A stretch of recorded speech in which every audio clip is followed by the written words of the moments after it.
नमस्कार विद्यार्थी मित्रांनो.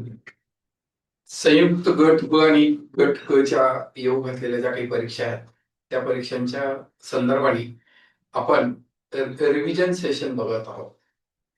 याच्या अगोदर पहिला लेक्चर झाला त्या लेक्चरमध्ये आपण वयवारी, गुणोत्तर प्रमाण, मिश्रणावरचे उदाहरण, भागीदारी आणि सरासरी या 5 संकल्पनांचा एक सेट बघितला की याच्यावरती आपण रिव्हिजन केलं. हे 5च काय चॉईस केलं तर याच्यामध्ये रेशिओ आणि प्रपोर्शन या संकल्पनेवरती सर्वाधिक उदाहरण असतं, म्हणून त्यांचे एक सेट करून आपण त्याच्यावरती एक्झाम्पल्स बघून घेतलं पहिल्या लेक्चरला. तर आत्ताच्या लेक्चरमध्ये आज आपण शेकडेवारी, नफा तोटा, सरळ व्याज, चक्रवाढ व्याज या या सेशनला आपण काय करूयात, हात लावूया. राईट, की या संकल्पनेमध्ये टक्केवारी या संकल्पनेचा काय उपयोग करायचा आहे. तर टक्केवारीच्या बाबतीमध्ये आयुष्यभर लक्षात ठेवायचं, तुम्ही ते 100 मानून काहीतरी उदाहरण सॉल्व्ह करत असतो तर 100 मानून उदाहरण, काही उदाहरणं सॉल्व्ह होतील, सगळेच उदाहरणं सॉल्व्ह होणार नाही. राईट, का म्हणतो मी असं? जेव्हा टक्केवारी या अपूर्णांकामध्ये दिल्या जातील तेव्हा तुम्हाला त्या उदाहरणांमध्ये 100 मानल्यामुळं काय डिफिकल्टी येते याचा तुम्ही ऑलरेडी अनुभव घेतला असेल. कधी कधी पूर्णांकातले टक्केवारी जर आली असेल, समजा त्या टक्केवारी या मूळ संख्या किंवा विषम संख्या असतील, तर त्यावेळेस सुद्धा तुम्हाला त्या पर्टिक्युलर पर्सेंटेज घेत असताना बरीच कठीणाई आलेली असेल, अवघडपणा जाणवलेला असेल, कॅल्क्युलेशन टीडीएस झालेलं असेल. राईट, हे सगळं का होतं तर ते 100 मानून गणित करण्यामुळे होतं. तर टक्केवारी मुळामध्ये हे एक पटीचंच रूप आहे. ते अपूर्णांकातल्या पटीचं रूपांतरण आहे ते. तर आपण काय करायचं, टक्केवारी काही दिलेली असेल तिला अपूर्णांकामध्ये रूपांतरित करून घ्यायचं. म्हणजे साधारणतः टक्केवारीला कशा पद्धतीने अपूर्णांकात रूपांतरित करतात तर टक्केवारीचं सिम्बॉल काढायचं, भागिले 100 करायचं, जे काही येईल ते दॅट इज अपूर्णांकातलं रूपांतरण असेल. आता हे स्पर्धा परीक्षेच्या दृष्टिकोनातून योग्य नाहीये टक्केवारीचं सिम्बॉल काढून भागिले 100 करणं, ते कॅल्क्युलेशन वाढतं त्याच्यामध्ये. तर साधारणतः टक्केवारीला अपूर्णांकात रूपांतर करण्यासाठी बऱ्याचशा 3-4 आपण काय म्हणतात त्याला लिटमस टेस्ट घेत असतो आपण. तर थोडंसं ट्राय करतो. तर त्यामध्ये अंशाची 2 पट घेऊन चेक करतो. नाही झाले तर आणखी एकदा 2 पट घेतो, एकदा 5 पट घेतो. नाही झालं तर मग एकाच स्थानी 0 जर दिसत असेल तिथं अंशामध्ये टक्केवारीच्या, तर त्याला 0 लावून आपण अंशामध्ये टक्केवारीला अपूर्णांकामध्ये रूपांतरित करत असतो. या संदर्भाने खूप डिटेल्समध्ये अंकगणित या पुस्तकामध्ये आपल्या टक्केवारी नावाचा जो चॅप्टर दिलेला आहे त्याच्यामध्ये पहिले 4-5 पानं आपण डिटेलमध्ये लिहिलेले आहेत की पर्सेंटेजला अपूर्णांकात कसं रूपांतर करायचं, अपूर्णांकाला टक्केवारीत कसं रूपांतरण करायचं, टक्केवारीच्या विधानांचं जे काही विधानं असतील त्याचं युटिलायझेशन कशा पद्धतीनं वर्कआउट करायचं अपूर्णांकात रूपांतरण केल्याच्या नंतरचं. आणि त्या सगळ्या कन्सेप्ट, म्हणजे सगळ्या म्हणजे काही खूप भारी नाहीये त्या, एक 2-3 कन्सेप्ट आहेत फक्त. त्या कन्सेप्ट घेऊन प्रॉब्लेम कशा पद्धतीने सॉल्व्ह करायचे हे त्या पुस्तकात आपण व्यवस्थित सांगितलेलंच आहे. आणि आता मी सांगायचा प्रयत्न करतो तसं. तर पहिला चॅप्टर आपण काय करूया, पर्सेंटेज हातावरती घेऊया. तर या प्रकरणामध्ये पर्सेंटेज म्हणजे शेकडेवारी 5व्या क्रमांकावरती आहे आपल्या वर्कबुकमध्ये, जी आपल्या टेलिग्राम चॅनलवरती शेअर केलेली आहे मी. तिथून तुम्ही अपलोड करू शकतो. मग तुम्हाला टेलिग्राम चॅनल जॉईन करण्यामध्ये काही अडचण आली, कोणी वापरत नसेल तुमच्यापैकी, तर मला तुम्ही माझ्या पर्सनल व्हॉट्सअप नंबरला 9421956995 वर माझा नंबर आहे, त्याच्यावरती जरी मेसेज केला तर I will post you. Right, तर बघा आता या शेकडेवारीमध्ये आपण जर पाठीमागच्या सगळ्या पेपर्सचा जर विचार केला तर ज्या काही टाईपच्या एक्झाम्पल्सला आपण रिपीटेड मोडवरती प्रॉब्लेम्स आहेत अशा प्रॉब्लेम्स आपण काय केलेलं आहे, इन्सर्शन केलेलं आहे या वर्कबुकमध्ये. दुसरी गोष्ट, हे प्रॉब्लेम सिलेक्ट करताना या टॉपिकमध्ये जी काही कन्सेप्ट आहेत, ज्या काही कन्सेप्ट जडलेल्या आहेत त्या सगळ्या कन्सेप्ट तुमच्या कव्हर झाल्या पाहिजेत याचा प्रामाणिक प्रयत्न केलाय. राईट, तर पहिले 2 प्रश्न जे दिसतायत तुम्हाला ते व्हेन डायग्राम या प्रकरणावरती येत असतं. प्रकरणावरती आहेत आणि मागे आलेले पण आहेत. या मागच्या वर्षभरामध्ये ज्या परीक्षा आल्या त्याच्यात पण आलेले आहेत ते. राइट? तर काय म्हणलेलं आहे इथं? एका परीक्षेमध्ये 80% विद्यार्थी गणित विषयात उत्तीर्ण झाले. 85% विद्यार्थी इंग्रजी विषयात उत्तीर्ण झाले. 75% विद्यार्थी दोनही विषयात उत्तीर्ण झालेत. 40% विद्यार्थी दोनही 40 विद्यार्थी दोन्ही विषयामध्ये नापास झालेत. तर त्या परीक्षेला बसलेल्या विद्यार्थ्यांची एकूण संख्या काढायला सांगितली आहे तुम्हाला. राइट? आता परीक्षेमध्ये तुम्ही व्हेन डायग्राम काढून जर गणित करत असाल तर तुमचे काही 2, 4, 5 सेकंद, 10 सेकंद जास्तीचे जाऊ शकतात. तर अशा वेळेस तुमचं एक अडॉप्टेशन या प्रॉब्लेमच्या बाबतीमध्ये कशा पद्धतीने असलं पाहिजे? तर तुम्हाला कॉमन एरिया कुणाचा डिस्क्राईब केलाय ते चेक करा. तर कॉमन एरिया कुणाचा डिफाईन केलेला आहे? उत्तीर्ण लोकांचा केलेला आहे. तर सगळं गणित उत्तीर्ण लोकांवरती सॉल्व्ह करायचं. उत्तीर्ण लोक किती आहेत हे? तुमचे गणित विषयाचे किती आहेत? सॉरी, गणित विषयाचे किती लोक आहेत? 80% उत्तीर्ण आहेत. राईट? आणि तुमचे इंग्रजी विषयाचे किती आहेत? 85% आहेत. आणि या दोन्ही मध्ये उत्तीर्ण झालेले किती आहेत? 75%. 75% लोकांचं काय झालेलं आहे? ते त्या 80 सोबत पण मोजले गेलेत, त्या 85 सोबत पण मोजले गेले. बरोबर आहे? तर त्यांची जी काउंटिंग आहे ती दोनदा झालेली आहे. त्याच्यामुळे ते एकदा आपल्याला काय करावे लागतील? मायनस करून घेतलंय आपण. तर हे 75% जर मायनस केलं आपण, तर आपल्याला हे 165 मधनं 75 गेल्याच्या नंतर हे 90% विद्यार्थी भेटतील. हे 90% जे आहे हे कोणते विद्यार्थी असतील की जे विद्यार्थी कमीत कमी एका विषयात तरी पास झालेले आहेत. म्हणजे नुसत्या इंग्रजीत तरी पास झालेत, नुसत्या गणितात तरी पास झालेत किंवा दोन्हीमध्ये पास झालेत. राईट? म्हणजे हे काय दाखवतील? At least pass in at least one subject, म्हणजे कमीत कमी कमी एका विषयात पास असतील, उत्तीर्ण असतील. तिथं उत्तीर्ण शब्द वापरला, उत्तीर्णच वापर. राईट? मग एकूण स्ट्रेंथ जी आहे ती 100% ची. Of that 90% students are pass at least in one subject, जे कमीत कमी एका सब्जेक्ट मध्ये ते पास झालेले आहेत. तर rest of the portion is of 10%. राहिलेले किती टक्के? 10% आहेत. तर हे 10% जे असतील ना, हे राहिलेले 10%,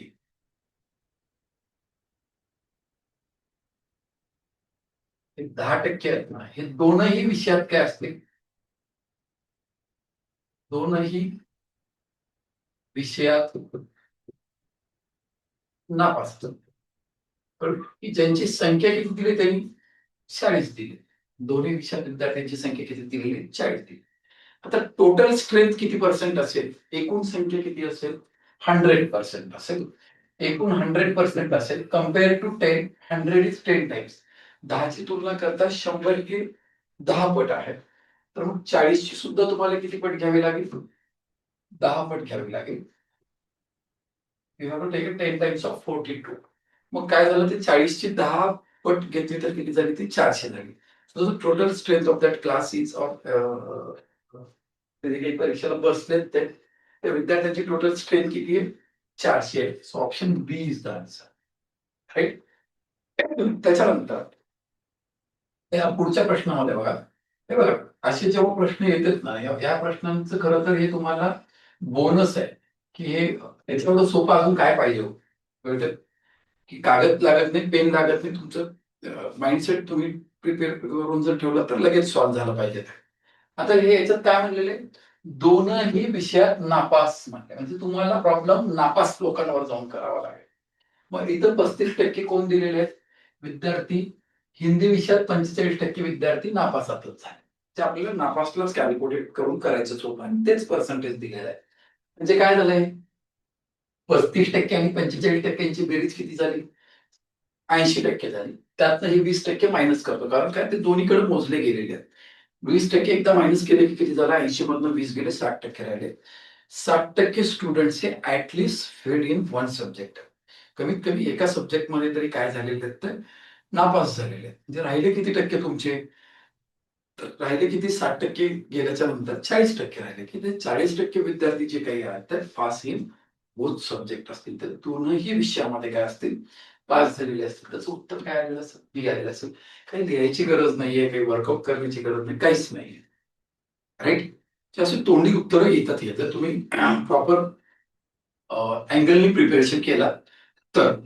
आणि परीक्षेमध्ये बघा, तुम्ही प्रिपरेशन करतायत, जेव्हा प्रॅक्टिस करतायत तुम्ही किंवा जेव्हा क्लास करतायत, तर त्यावेळेसच ह्या सगळ्या गोष्टींची तुमच्याकडनं तयारी झाली पाहिजे, की मी इन द एक्झाम मला मॅक्सिमम प्रॉब्लेम्स हे असे तोंडीच आले पाहिजे.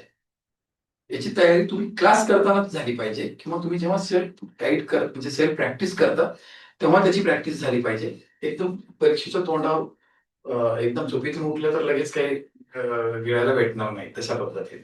राईट? मग हे 35% विद्यार्थी प्लस हे 45% विद्यार्थी, याच्यामध्ये कॉमन पोर्शन ऑफ 20% आहे. मग हे दोन जर कॅल्क्युलेशन तुम्ही केलं तर इकडे 60%. हे काय दाखवतो? कमीत कमी एका विषयात नापास. कमी एका विषयात नापास असतील. ते आता राहिले किती टक्के? तर रेस्ट पोर्शन किती आहे स्टुडंट्सचा? 40% असेल राहिलेले. एकूण 100%तले 60% कमीत कमी एका विषयात नापास झाले. तर राहिलेले 40% असतील काय? तर ते दोनही विषयामध्ये काय झालेले असतील? पास झालेले असतील ते. तर हे दोनही विषयात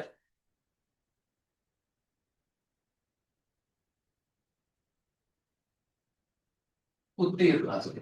म्हणून उत्तर काय असेल? 40% याचं उत्तर बी आलं. करेक्ट? आता हे आपल्याला हे प्रॉब्लेम सॉल्व्ह करायचा आहे. काय म्हणतं त्यानं?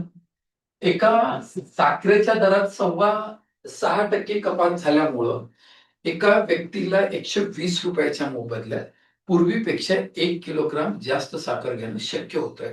तर कमी झालेला साखरेचा दर काढा. कारण 15ला 16 झालं, 15ला 1 वाढलं, 1 किलो 16 120 रुपयामध्ये 16 सत्तम 12 दरशे वर 8 उरले 7.5 रुपये पर किलोग्राम येते. म्हणजे याचं फायनल आन्सर काय येतं माहिती आहे का? 120 भागिले 16 बरोबर काय होईल? 7.5 होईल. असं डोळ्याला दिसलं पाहिजे. राईट? हा प्रॉब्लेम कळतं? याच्यातले फक्त आकडे बदलून आत्ताच्या पाठीमागच्या जी काही कंबाईन झालेली आहे, त्याच्या प्री किंवा मेन्समध्ये कुठल्या ग्रुप सी किंवा बी ला कुठेतरी हा प्रॉब्लेम आलेला आहे. तर आकडा बदललेला आहे. कळतं? आणि आता पुढे अजून येण्याची आणखी शक्यता नाकारता येत नाही. तर या प्रॉब्लेमला थिंकिंग कसं करायचं बघ. आता ही अपूर्णांकातली टक्केवारी आहे. तुझं 100 काय तुझा लागेल का नंबर 100च्या बाबतीतला? नाही लागणार. 100 नी गणितच करायचं आहे. टक्केवारी हे 100 मानून करावं लागतंय असं जर कोणी सांगत असेल तर तिथनं उठायचं लवकर. कळलं? कशाला वेळ वाया घालवून घेतोस? राईट? आता हेच गणित 100 ने येत नाही. मग त्याला काय करायचं? अपूर्णांकामध्ये रूपांतरित करायचं. आता 6.25%चं काय लिहायचं? तर 6 चूक 24 आणि 25/4 झालं. टक्केवारी म्हणजे 1/100 झालं. 25 एके 25 चूक 100 झालं. म्हणजे 1 4 चूक 16 झालं. म्हणजे 1/16 पट काय झाली? कपात झाली साखरेच्या दरामध्ये. म्हणजे ते कमी झालं. म्हणजे हे मी तर असं लिहू का? हे अगोदर आहे आणि हे नंतर आहे. राईट? त्याच्या तुलनेमध्ये हे किती टक्के कमी झालं? 6.25%. म्हणजे 1/16 पट कपात झाली. झाली? मग त्याचा अर्थ असा होतो, की त्या साखरेचा अगोदरचा दर 16 रुपये जर असेल, तर त्यात 1 रुपयाची कपात होणार आणि नंतरचा दर किती होणार? 15 रुपये. राईट? हे दराच्या बाबतीमधलं हे बोलणं होतं इथलं. त्याच्या अगोदरचा दर आपण काय केला? 16 पकडला. 16ला 1 कपात झाली तर नंतरचा दर किती झाला तुमचा? 15 झाला. राईट? आता काय होतं बघा. तुम्हाला साखरेचा वापर सांगितला. 1 किलोग्राम जास्त घेणं शक्य होतं म्हणजे क्वांटिटीवरती आहे. तुमच्याकडे एक पर्टिक्युलर अमाउंट आहे. त्या अमाउंटमध्ये चेंज होणार नाही. 120च रुपये आहे. भाव वाढला तर साखर कमी भेटेल. भाव कमी झाला तर साखर काय होईल? घेणं काय होईल तुम्हाला? जास्त साखर घेणं शक्य होईल. कमी झालं तर जास्त साखर घेणं शक्य होईल आणि भाव वाढला तर कमी कमी आणि कमी झाला तर जास्त साखर घेणं शक्य होईल. म्हणजे यांच्यामध्ये कुठलं चलन असेल? व्यस्त चलन असेल. कदाचित माझ्या आता पाठीमागच्या स्टेटमेंटमध्ये चूक झाली असेल. मी काय म्हणतोय? दर जर कमी झाला तर साखरेची क्वांटिटी काय होईल, वाढेल. दर जर वाढला तर साखरेची क्वांटिटी काय होईल, कमी होईल. ओके, म्हणजे हे काय झालं, दर आणि साखरेची जी क्वांटिटी आहे, जी साखरेची राशी आहे, त्यांच्यामध्ये कुठलं चलन आहे, व्यस्त चलन. व्यस्त चलनामध्ये काय होत असतं, गुणोत्तरांची अदलाबदल होत असते. त्याचे रिझन्स वगैरे काय असतील तर आता हे सांगण्याची वेळ नाहीये तसं का होतं काय नाही. तर हे काय झालं, ही राशी आहे. तर राशी काय झाली, अदलाबदल झाली. 15 16, राईट. म्हणजे आता काय झालं, पहिलं 15 भेटत होती, आता 16 भेटते. आता पहिल्यापेक्षा किती जास्त भेटायला लागली, एक भाग जास्त भेटते.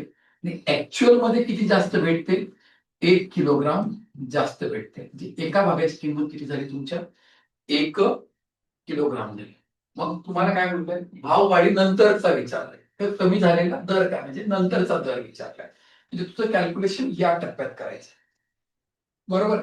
मग 16 एक भाग जर 1 किलोचा असेल तर 16 भाग 16 किलोचे झाले. आणि त्याला किती रुपये भेटले तुला, 120 रुपये भेटले. साखरेचा दर काय होतो, म्हणाल होतो ना, 120 भागिले 16 बरोबर किती रुपये होईल, 7.5 रुपये पर किलोग्राम होईल. आता जसं सांगितलं होतं ना मी, की त्याचं उत्तर किती येईल, 7.5 रुपये पर किलोग्राम येईल.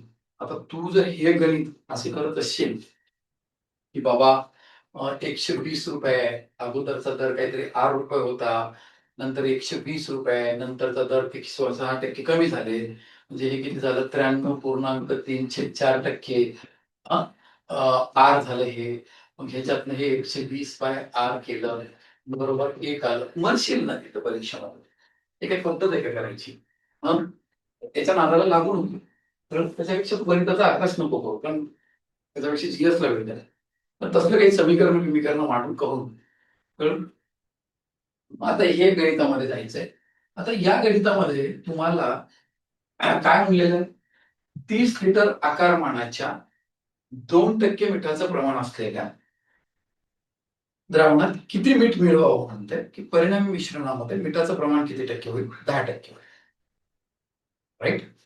तर मी याला अशा पद्धतीने डिफाईन करू का, तुम्हाला काय वाटतंय, राईट, की अगोदरचं 2% मीठ असलेलं, त्याच्यात आणखी मीठ टाकलं, असं मिळून किती टक्के झालं, 10% झालं, राईट. हा प्रॉब्लेम जो आहे, जरी याच्यामध्ये टक्केवारीचे आकडे दिसत असले तरी हा टक्केवारीचा नाहीये, हा प्रॉब्लेम आहे कशाचा, मिक्सचर अँड ॲलिगेशनचा प्रॉब्लेम आहे. तर 2%, 100%, 10%, 90%, 8%, 90ला किती आहे, 30 आहे, म्हणजे 1/3 आहे. 8ला 1/3 किती असेल, 2.203 किलोग्राम असेल. दिस इज द आन्सर. इतक्या कमी वेळामध्ये सॉल्व्ह झालं पाहिजे, राईट. आणि काय होतं बघा, तुम्हाला बऱ्याचदा स्ट्रॅटेजी मेकर्स सांगतात की तुला असं काही सांगतात की तुला तिथं 70 मार्क पडल्याचा भासच निर्माण करते. झालं म्हणतात काय, तुझा कट ऑफ निघते, किती का जागा निघलं, तुझा निघाला म्हणतो पेपर, तू जमिनीवरच नसतोस पेपर होई करायचे, तुला 70 पडल्यासारखंच वाटतं. असं नसतं राहत. पण 70 पडण्यासाठी ना तेवढी मेहनत पण लागते. पण तशा अँगलनी तुझं प्रत्येक सब्जेक्टच्या प्रत्येक कन्सेप्टकडे त्या अँगलला बघण्याची तुझी वृत्ती पण पाहिजे. आता मी किती क्विक केलं ते, पण कारण त्या मेथडमध्ये दम आहे, तसं दिसतं मला ते. तर कसं झालेलं आहे, मिक्सचर ॲलिगेशन अप्लाय करतो. अगोदर किती टक्के आहे तुझं, 2%. आता आपण नंतर बाहेरून मीठ टाकणार आहे, 100% मीठ असणार आहे. Not other than salt, anything is that. 100% pure salt आहे. प्युअर म्हणजे काय म्हणतो आपण, 100%. हे 100% सॉल्ट आहे. हे दोन एका जागी आले की द रिझल्ट बिकम्स ऑफ 10%.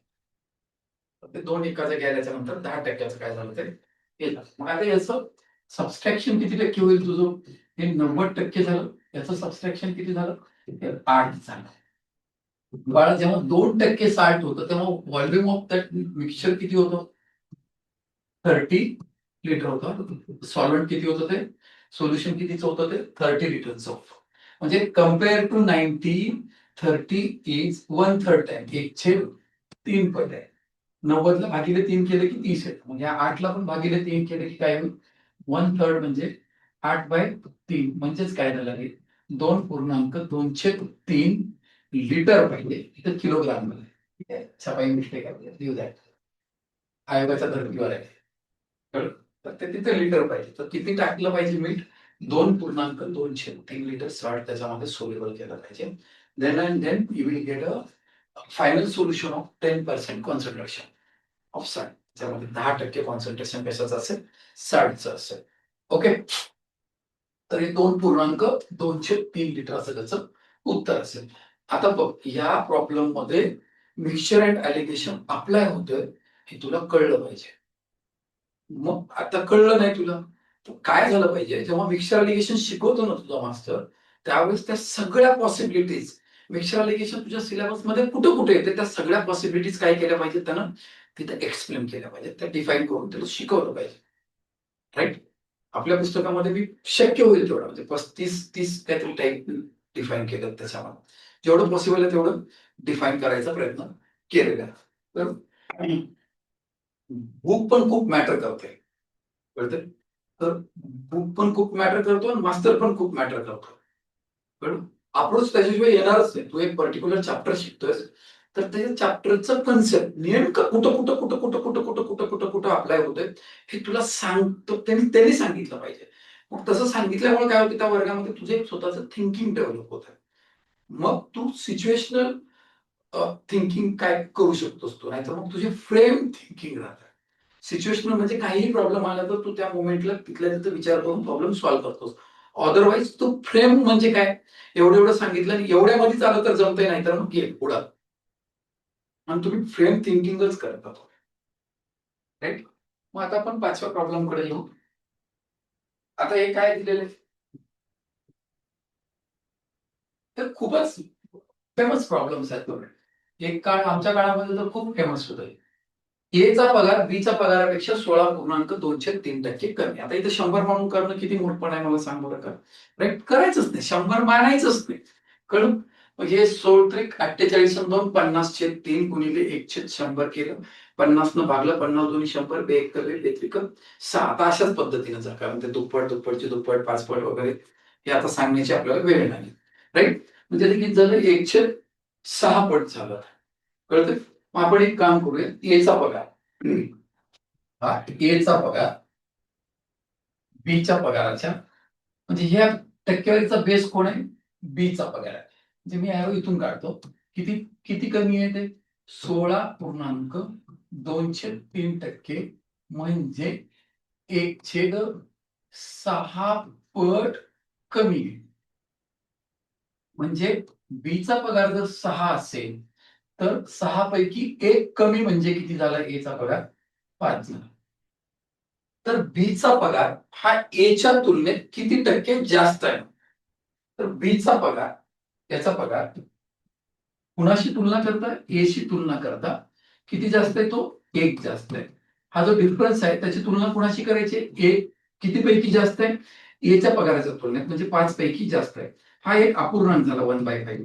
त्याला पर्सेंटेज मध्ये बदलायचं आहे. अपूर्णांकाला पर्सेंटेज मध्ये बदलताना जसे तू पर्सेंटेजचं सिम्बॉल लावतो तेव्हा त्या अपूर्णांकाच्या अंशाला 2 शून्य लागत असतात. आणि हे किती कम्प्लीट झालंय?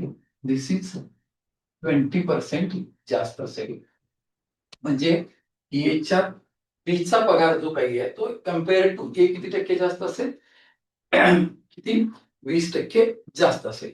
आता हे एचे उत्पन्न बीच्या उत्पन्नाच्या 37% जास्त आहे. म्हणजे हा 8 असेल तर हा 11 आहे. तर एच्या तुलनेमध्ये तो किती? बी हा एच्या तुलनेमध्ये किती टक्क्याने कमी असेल? 3/11 म्हणजे 27.311 कुठे आहे बघा? दिस इज आन्सर. म्हणजे एक एक काय म्हणतो तुला, एक अशी अशी मेथड असली पाहिजे आणि त्या मेथडची अशा पद्धतीने प्रॅक्टिस असली पाहिजे की ना कागद की जरूरत हो ना पेन की जरूरत हो, बस तुम बोलो हम जवाब दे देंगे, अशा पद्धतीने वर्किंग झालं पाहिजे. झालं नाही? सेम कन्सेप्ट आहे, सेम स्टाईल ऑफ वर्किंग असणार आहे. मग कशा पद्धतीने होईल ते? की हे एचं उत्पन्न, एचे उत्पन्न कुणाच्या तुलनेमध्ये? बीच्या उत्पन्नाच्या तुलनेमध्ये किती टक्के? 37%. म्हणजे काय होईल बाळा? 3/8 पट जास्त आहे. आता 37.37% 308% कसं येतं बघ. 37 दोन्ही 74 आहे, 75/2 असेल. टक्के म्हणजे 1/100 असेल, 25 3 75 असेल, 25 चोक 100 असेल, 308 असेल. कळलं? मग इथं हे बीचा पगार जर 8 असेल, 8 पैकी 3 जास्त म्हणजे हे किती झालं तुझं? 11 झालं. कळतंय तुला? राईट? आता काय म्हणतात त्यांनी, बीचं उत्पन्न कुणाच्या कंपेअर मध्ये, एच्या कंपॅरिझन मध्ये किती? 3 ने कमी आहे ना. तुलना कुणाशी करायची? एच्या उत्पन्नाच्या तुलनेत करायचं. So 3 less than less compare to 11. आता ह्याला अपूर्णांकात बदलायचे. 311% म्हणलं की वर किती शून्य लागले? 2 लागले. आणि याचं कॅल्क्युलेशन केलं असतो की 27.311%. हे झालं ते 27.311% असं काय होईल त्याचं ते आन्सर असेल. राईट? त्याच्यानंतरच्या उदाहरणामध्ये सोन्या काय म्हणतात बघा.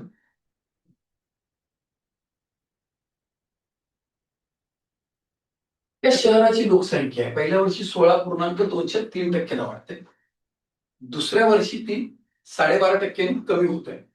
तर त्या शहराची आजची लोकसंख्या काहीतरी 36,000 असल्यास 2 वर्षापूर्वी त्या शहराची लोकसंख्या किती होती असं विचारलेलं. मला थोडा डाऊट येतो. 16.203% म्हणजे 7.6. 12.5% कमी म्हणजे 8.7. 8 संग 48 7. इथं करेक्शन करावं. हे 36,000 नाहीये. इथं कम्पेअर कर. हे करा. इथं 49,000. थोडा डाऊट म्हणजे केला करेक्शन. राईट? त्याचं उत्तर 48,000 आहे. किती क्विक केलं विचार करी. आता तुझ्याकडं तुम्ही तर काहीतरी फॉर्म्युला असतो बघा तुमच्याकडे काहीतरी 16.203 30% वाढलं म्हणलं की प्लस मायनस मग ते दोघांचा गुणाकार भागिले 100 मग ते रिझल्ट काहीतरी बाळ्यात तिथले जर टक्केवारी तुझी अपूर्णांकात आली ना मर्शी पेपर घेऊन तू त्यासाठी आगाऊ लपडे करायचे नाही. कळलं? आता हे गणित कसं होतं? 16.203% वाढले. 16.203% म्हणजे किती? टक्के म्हणजे 1/6 पट काय झाली तुझी वाढ झाली. आता 6ला किती वाढलं तुझं? 1 वाढलं म्हणजे किती झालं ते? 7 झालं. किती पैकी? 6 पैकी झालं. राईट? त्याच्यानंतर काय म्हणतात त्यांनी 12.5% मी 12.5% म्हणजे किती? 1/8 पट काय झालं? कमी झालं. म्हणजे 8ला किती कमी झालं? 1 झालं. किती राहील मग? 7/8 झालं. बस एवढंच लिहून घ्यायचं. बाकी काही टेन्शनच घ्यायचं नाही. 8 संघ हे छेदांचा गुणाकार आणि हे अंशाचा गुणाकार. 7 49. त्यांनी आजची संख्या किती सांगितली? 49ला 49,000 सांगितली. तर ह्या 48ला काय असेल? 48,000 असेल. त्या माणसाचा 2 वर्षापूर्वीची लोकसंख्या किती होती? 48,000 होती. ही युनिक पद्धत आहे. या पद्धतीनेच गणित करा. बरं राहील. चूक लागेल तुला. 48,000 असेल. कळलं? मी जेव्हा बघ एकतर त्या गणितामध्ये काय चूक होती हेही मला डिफाईन झालं. राईट? दुसरी गोष्ट माझा वेळ पण काही लागला नाही. मी लगेच सांगितलं होतं 48,000 बरं आकडे पण कोणते आहेत? अपूर्णांकातले आहेत. कळलं? ते मला परिणाम होत नाही माझ्या डोक्यावरती. माझे टक्केवारीतले आकडे हे अपूर्णांकात आहेत, तर दशांश अपूर्णांकात आहेत, तर त्या विषम संख्या आहेत, तर त्या मूळ संख्या आहेत. मला काहीही फरक पडत नाही. माझं कॅल्क्युलेशनचं एक वे आहे. मी असा मार्ग चॉईस करून ठेवलेला आहे, की ज्याच्यामध्ये मला कॅल्क्युलेशन जे असेल ते लेस लेव्हलला असेल आणि मला क्विक काय भेटलं पाहिजे? सोल्युशन भेटलं पाहिजे. राईट? मग याच्यात 25% वाढ झाली असं सांगितलं. याच्यामध्ये पेट्रोलच्या वापरामध्ये किती टक्के वाढ झाली? दरामध्ये 25% वाढ झाली. आता 25% वाढ होणं म्हणजे काय होतंय? 1/4 वाढले. 4ला 1 वाढलं तर 5 झालं. तर वापर काय करावा लागेल? 5चा 1 करावा लागेल. 5ला 1 कमी म्हणजे 1 कमी झाला. 5ला 4 करावं लागेल म्हणजे 1 कमी झाला. 1 कुणावर कमी होईल? 5 वरती. 1/5 म्हणजे 20% लेस करावं लागेल. त्याचा आन्सर किती असेल? 20% असेल. तर हे कसं होतं तुला सांग? तर तुमचा रेट जर वाढला तर तुम्हाला वापर काय करावा लागतो? कमी करावा लागतो. म्हणजे रेट वाढला तर वापर काय करावा लागेल? कमी करावा लागेल. राईट? आणि रेट जर कमी झाला असेल तर तुमचा वापर काय होतो? आपसुकच वाढतो तुमचा. करेक्ट आहे? मग हे दोन ज्या राशी आहेत, रेट आणि वापर, क्वांटिटी आणि रेट, हे इन्व्हर्स प्रपोर्शन मध्ये आहेत. तर एक वाक्य कायमस्वरूपी लक्षात ठेवा, इन्व्हर्स प्रपोर्शन मध्ये टक्केवारीचे जे काही चेंजेस असतात ते त्या दोन राशीच्या कोणत्या इन्व्हर्स प्रपोर्शन मध्ये आहेत, त्या एक वर्तुळ कम्प्लीट करत असतात. काय कम्प्लीट करत असतात? एक सर्कल कम्प्लीट करत असतात. बस त्याचा वापर करायचा. कळलं? मग आता त्या सर्कल कशा पद्धतीने कम्प्लीट करता येईल? तर हे 25% म्हणजे किती पट? 1/4 पट हे वाढ. म्हणजे अगोदर तुझा 4 जर असेल वापर, तर त्याच्यात 1 वाढलं तर किती झालं तुझं? 5 झालं. 5 ला 4 म्हणजे किती कमी झालं? 1 कमी. आता हे सर्कल सर्कल कम्प्लीट होतं म्हणून सांगितलं तुला. हे असं माझं सर्कल इकडून इकडे कम्प्लीट होईल. 1 कुणावर कमी झाला तुझा? 5 वर कमी झाला. म्हणजे 1/5 असं झालं तुझं. अपूर्णांक आहे ते. त्याला काय करायचंय तुला? टक्केवारीमध्ये रूपांतर केलंस तू. That will become how many percent? 20%. तुला काय करावं लागेल? त्याच्यात कपात करावी लागेल. So as there is no change in total expense on petrol.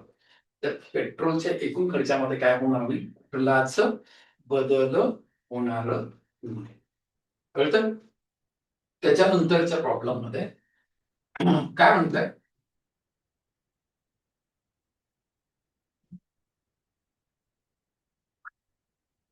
एका अपूर्णांकाचा अंश किती टक्क्याने वाढवलं? 15% वाढवलं. छेद किती टक्क्यांनी कमी केला? 8% कमी केला. मिळणारा अपूर्णांक किती आहे? 15/16. म्हणजे काय झालं? 115, 92, 5, 4, 60, 80. 60, 80 म्हणजे 60 ला 20 त्रिक 3 चौक, 3 4 आहे का बघ? 304. 60/80 असं काहीतरी तुझं फायनल स्टेप असेल. 60/80 असेल. राईट? 15 ला 4 न गुणलं जाईल आणि 16 ला 5 न गुणलं जाईल. मग त्याच्यातनं काय येईल तुला? 80, 60 आणि 80. 60 आणि 80चं काय होईल? कॅल्क्युलेशन 3/4 होईल. दिस इज द आन्सर. बघ कसं, म्हणजे मी काही लिहिलं का बघ. मला काय झालं ते व्हिज्युअलाइज झालंय. तर का झालंय? तर मला मी जे अडॉप्टेशन्स केलेले आहेत मेथड्सच्या, किंवा माझा जो अप्रोच डेव्हलप करून ठेवलेला आहे मी, तो एकदम स्टँडर्डच आहे. त्याला पूर्ण वेदिकची झालर लावून ठेवलेली आहे. कळतं? समजतं? आता तुमचा एक न्यूमरेटर आहे, अंश आणि छेद आहे. याला न्यूमरेटर म्हणतात, त्याला डिनोमिनेटर. याच्यात किती टक्के वाढ झाली? 15% वाढ झाली. आणि याच्यामध्ये किती टक्के वाढ झाली? हे 8% कमी झालं. आता 15% वाढ झाली तर तो त्याच्या किमतीच्या 115% झाला, नाही का? तर n becomes 115% of its original value and d becomes 892% of its original value. तर अंशाची किंमत ही त्याच्या मूळ किमतीच्या 115% होईल, तर छेदाची किंमत त्याच्या मूळ किमतीच्या किती टक्के होईल? 92% होईल. So the result is of how much? 15/16. मिळणारा जो काही परिणाम आहे तो की कशाच्या बरोबर आहे? 15/60च्या बरोबर. बरोबर. मग काय? आता हा सिम्प्लिफिकेशनचा प्रॉब्लेम झाला. हे n/d इक्वल्स टू, आता इथं 23 न कटतं. या दोघांमध्ये डिफरन्स 23 5 15 दर्शे 23 चौक 15. चल 15/16. हे वरती गेला. n/d बरोबर 15 गुणिले 4, 16 गुणिले 5. बघ, मी तेव्हा प्रॉब्लेम चालूही केला नव्हता, तेव्हा म्हणालो पडू. 15 सोबत कोण गुणला जाईल? 4. 16 सोबत कोण गुणला जाईल? 5. तू पाठीमाग करून बघितलं असतं, तुझ्या लक्षात येईल. म्हणजे मी हेही सांगितलं होतं की 60 आणि 80 कसं येते हेही सांगितलं मी. राईट? म्हणजे इथं किती झालं तुझं? हे 60 झालं, हे 80 झालं. After simplifying it you will get a 3/4. Right? तर या प्रकारचं व्हिजन, या प्रकारचे मेथड्स एकाच ठिकाणी कॉन्सन्ट्रेट केलेलं ते पुस्तक आहे अंकगणित. कळलं? कलर काय केलंय? त्याला ते प्रेझेंटेशनला एक सेपरेशन यावं. प्रेझेंटेशन मध्ये काय म्हणतात त्याला, एक ब्युटीनेस असा म्हणून ते कलर केलेले आहेत. खूप सुंदर आहे ते. वाचा त्याला. एकाच जागी सगळ्या चॅप्टरच्या व्यवस्थित टेक्निक असणार देशभरातलं पहिलं पुस्तक आहे. देशभरातलं म्हणतोय. खूप म्हणजे काळजीपूर्वक बोलतो. असं सेल्फ बुस्टिंगसाठी नाही. You go through that. तुझ्या मित्राकडे असेल तर you go through that and see that. यार काय अप्रोच दिला त्याच्यामध्ये. आणि उगाच सरळ डायरेक्ट टेक्निक नाही सांगितलं. प्रत्येक गोष्टींचं स्पष्टीकरण दिलं. हे असंच का केलंय? असं करण्याची गरज काय, किंवा एखाद्या प्रॉब्लेमचं डिसिजन घ्यायचं तर तो का घेतलाय त्याचं थेरॉटिकल डिस्क्रिप्शन दिलेलं आहे तिथं. ते वाचल्याच्या नंतर मग कळतं तुला की हे का केलंय, का करायचंय, कसं का करायचंय, मग पुढे पुढे प्रॉब्लेम एक्झिक्यूट केलेलं आहे. राईट. मग आता बघित काय म्हणताय हा. याचं असं चाललंय की एक काहीतरी 10% घट झाल्यामुळे वस्तूच्या विक्रीत 30% वाढ झाली, तर शेकडा किती टक्के वाढ होते? काही सूत्र आहे ना तुमच्याकडे? -10 प्लस 30 प्लस मायनस मायनस का प्लस काहीतरी 10 गुणिले, मला नाही माहिती करेक्ट आहे का फॉल्स आहे हे. 30 भागिले काहीतरी 100 असं काहीतरी करता तुम्ही, बरोबर? मार्क खावा लागेल रे, असलं काही करू नका, कळलं का? ते वर्गामध्ये त्यांचे स्वतःचे आकडे दिलेले ठीक आहे, हे एक गणित येईल. पण बाळा इथले जर आकडे अपूर्णांकामध्ये असतील ना, इथं 12.5% आणि 16.203% असलं ना, तर तोंडावर पडशील माहिती आहे का, बोलून घेईल तोंडाला. वर्ष वाया जातो. पण करू नको तसं. 10% घट झाली, 10% घट होणं म्हणजे काय? 10% कमी. 10% म्हणजे 1/10 पट काय झाली तुझी घट झाली. 10ला 1 कमी झालं म्हणजे किती झालं? 9/10 झालं. याचं काय अडचण आहे तुला? आता त्याच्या विक्रीत किती टक्के वाढ झाली? 30% वाढ झाली म्हणतात. आता 20% वाढ होणं म्हणजे मला असं वाटतंय 30% सॉरी 30% म्हणजे काय? 30 भागिले 100 जर केलं 3/10 पट वाढ झाली. वाढ होणं म्हणजे 10ला 3 वाढल्यावर किती झाले? 13 झाले. काही करायचं नाही, बाकी जास्त स्थानच घ्यायचं नाही. दही दही 100 13 117. आता हे 100ला 117 झाले, किती वाढले तुझे? 17 वाढले. म्हणून शेकडा वाढ काय झाली तुझी? किती टक्के वाढ झाली तुझ्या रेव्हेन्यू मध्ये? 17% ची वाढ झाली तुझ्या उत्पन्नात. 100ला 17 वाढणं म्हणजे 17% वाढ झाली. दिस इज द आन्सर. कळतंय का? कुठे ते फॉर्म्युला बिर्मुला करत बसतो. आणि काही येऊ दे रे, टक्केवारी अपूर्णांकात येऊ दे, काही येऊ दे, सिच्युएशन काही असू दे, कशाला ते फॉर्म्युले बिर्मुले करायचं? अजिबात करायचं नाही, त्याच्या नादालाच लागेल. एकच कन्सेप्ट आहे ते, अपूर्णांकात बदलायचं, अशा पद्धतीने लिहायचं, विषय संपवायचं. राईट. त्याच्यानंतर काय होतं? 14.207% काय केलं त्यांनी? कमी केलं. म्हणजे काय झालं? 1/7 न कमी केलं. 7 होता, 7ला 1 कमी केलं, 6 झालं. आता वाढवायचंय म्हणजे 6 त्याचंच आणायचं, 6च्या जागी 7 आणायचंय. 1 वाढवावं लागेल, 1 कुणावर वाढवावं लागेल? 6 वर वाढवावं लागेल. 1/6 म्हणजे 16.2 उत्तर असं. राईट. मग आता इथं काय होईल? हे बघ, त्याचा पगार आहे हे 14.207% म्हणजे किती? 1/7 पट काय झालं? कमी झालं. म्हणजे हे 7ला किती कमी झालं? 1 कमी झालं, 6. आता हे 6ला 7 करायचं म्हणजे किती वाढवावं लागेल तुला? 1 वाढवावं लागेल. 1 कुणावर वाढवावं लागेल तुला? 1 कुणावरती? 6 वरती. म्हणजे हे 1/6 टक्केवारीमध्ये बदललं की, म्हणजे हे काय झालंय? After calculation you will get अ 16.2/3% असेल. विषयच संपला. आता हा प्रॉब्लेम आहे. आता हे एक चांगला प्रॉब्लेम आहे. हा पाठीमाग कधीतरी आलाय परीक्षेला आणि आता पुढे पण येण्याची आणखी दाट शक्यता आहे. एक व्यक्ती आहे, त्याच्या उत्पन्नाची किती टक्के रक्कम खर्च करतो? 75% रक्कम खर्च करतो. केलं? काहीतरी शिल्लक राहिली 25%, म्हणजे ₹25 शिल्लक राहिले असं कन्सिडर करा, काहीतरी कन्सिडर. त्याचं उत्पन्न 20% वाढलं, त्याचं उत्पन्न म्हणजे काहीतरी 120 झालं असेल, काहीतरी झालं असेल. राईट. त्याचा खर्च 10% वाढला, म्हणजे 75 होता तो किती झाला आता? 82.5 झाला. राईट. 82.5 झाला म्हणजे काय झालं? 120 मधून 82.5 गेले तर किती राहतील? 32.5 राहतील. सॉरी, 120 आणि 82.5 37 राहतील. अगोदरची बचत किती होती? तुझी 25 होती, 37 झाली. किती वाढले? 12.5 वाढले. 25ला 12.5 वाढले, 50%. त्याचं काय असेल? आन्सर असेल. दिस इज द आन्सर. काहीतरी लिहिलो का मी? हे हुशारी दाखवायचं म्हणून नाहीये. मला काय सांगायचंय की तू अशा पद्धतीनं प्रिपेअर कर, तू अशा पद्धतीनं तयार हो. तर आपला कंबाईनचा जो काही पेपर असेल, तो जो काही वेळ आहे त्या वेळेमध्ये आपले गणित सॉल्व्ह. तू प्रिपेअर करतोयस, तू तुझ्या प्रिपेअर करण्याला काही म्हणजे कष्ट करत नाहीस असं म्हणतच नाहीये मी. पण तुझी जी प्रिपरेशनची स्टाईल आहे ती चुकीच्या पद्धतीने चालली आहे तुझी. शिकवतानाच तुला सांगितलं चाललंय, जमले तर सोडवायचं, नाही जमलं तर स्किप करायचं. आमचं स्किप करा प्रश्नच येत नाही माझ्या आयुष्यात. मी तर म्हणतच नाही स्किप कर. सगळेच सोडव, कारण त्याच्याशिवाय मेरिटच बसत नाही आता. कारण हे बघ, तुला सांगतो,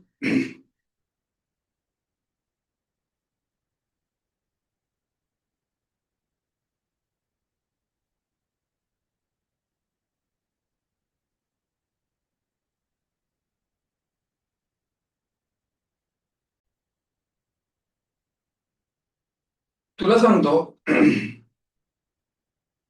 की तू अभ्यास जेव्हा करतोस ना, तेव्हाच तुझं प्रिपरेशन बेस्ट झालं पाहिजे. आणि कंबाईनच्या अनुषंगाने सांगतो मी तुला, कंबाईनचा कट ऑफ कधीच कमी होणार नाही, कळलं? कारण राज्यसेवा प्रिपेअर करणारा 70% वर्ग जो आहे, तो पूर्ण कंबाईनकडे फोकस झालाय. ते पोरग काही असंच नाही येत आहे, त्याने अभ्यास केलेला आहे, प्रचंड अभ्यास केलेला आहे. त्या पोराचं जीएस परफेक्ट आहे, सगळंच परफेक्ट आहे त्या पोराचं. ते पोरग कशाला सोडत तुला आता कंबाईनला? पुढचे 2-3 वर्ष काही सुधरूच देणार नाही. आणि पुढचे 2-3 वर्ष गेले तुझे की सीबीएसईच्या बॅचेस आहेतच अजून यायला. आता कितीतरी पोरं दिसतात तुम्हाला की आलं की 22-23 ला पोस्ट काढून मोकळं होत आहेत ते पोरं. थ्रू एज्युकेशन सीबीएसई मध्ये झालेलं आहे. केंद्रीय विद्यालयात होते, नवोदय सारख्या ठिकाणावर होते. सगळ्यात बेस परफेक्ट आलं की परीक्षा दे, निघून जा. अशा पोरांसोबत पण कॉम्पिट करायचंय. त्याच्यामुळं ना, ह्या येणाऱ्या 1-2 वर्षामध्ये प्रॉपर गणिताचा अभ्यास करा. गणित आणि सायन्स याला तुम्ही निग्लेक्टच करू नका तो. 2 सब्जेक्टला गुरु चांगला निवडा. त्याच्याशिवाय काही खरं नाही बघा. राईट? मग पुढं बघा. आता हे गणित कसं केलं होतं तुला सांगतो. मी काय सांगितलं होतं, 100 म्हणून गणित करायचं नाही. मग काय म्हणायचं?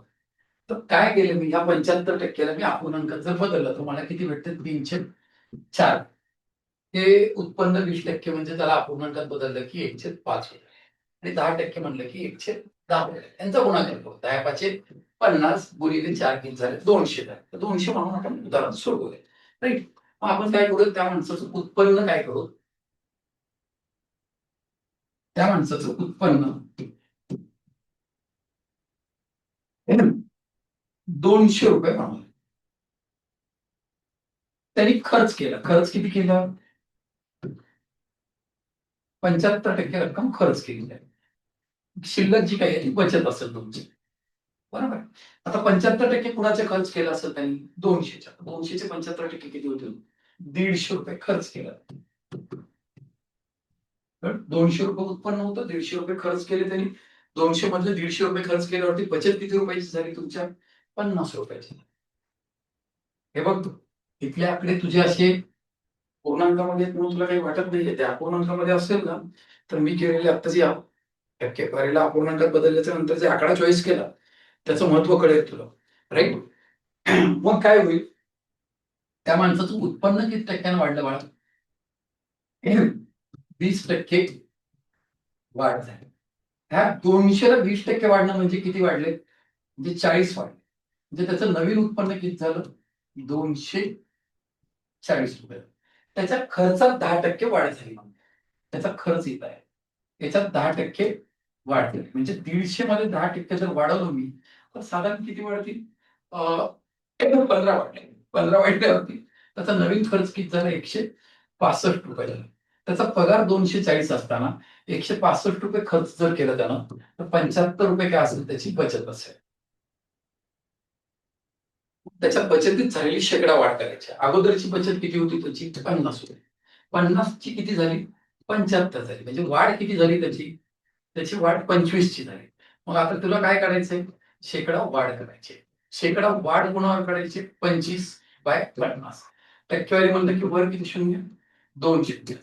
किती टक्के वाढतील ते? 50% वाढतील. ही सिद्धांत. बरोबर. मी काहीच न लिहिता 50% सांगितलं होतं. राईट? मग हे सगळे इमेजेस डोळ्याच्या समोर तयार करता आले पाहिजे. सगळं तुला दिसलं पाहिजे. तर काय होईल, तुला त्याची काही टाइम आहे परीक्षेमध्ये, तो टाइम तुला त्या टाइम मध्ये तुला पेपरला सेट करता येईल. राईट? आणि ह्या अँगल तरी किमान येणाऱ्या परीक्षेसाठी तरी अप्लाय करू. कळतं? त्याच्यानंतर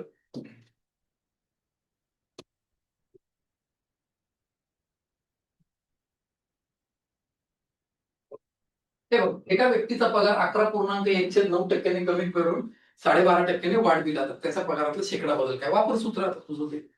-11.1/9% अधिक 12.5% मायनस मायनस प्लस झालं 11.1/9 गुणिले 12.5 भागिले 100 कर बरं काय होतं तुला तर कळते तुला. राईट. नको रे राजा. मग आता ते सांगतो तुला याचं काय होतं. 11.1/9 म्हणजे 1/9 आलं ते. जे 9ला 1 कमी झालं म्हणजे 8/9 आलं. 12.5% म्हणजे 1/8. 8ला 9 आलं. 9/8 72, 9/8 72. 72 झालं म्हणजे पगार काही बदलच झाला नाही. There is no change. No change झालं. कशाला काय सूत्र घेतलं? एकच टेक्निक, काही जास्त टेक्निक नाही. आता बघ काय होतं. पहिल्यांदा किती टक्क्याने वाढलं ते? 11.1/9% म्हणजे किती? 1/9 पट कमी आहे. आता 9ला 1 कमी केलं तर किती झाले? 8/9. त्याच्यानंतर 12.5% पुन्हा काय केलं त्याला?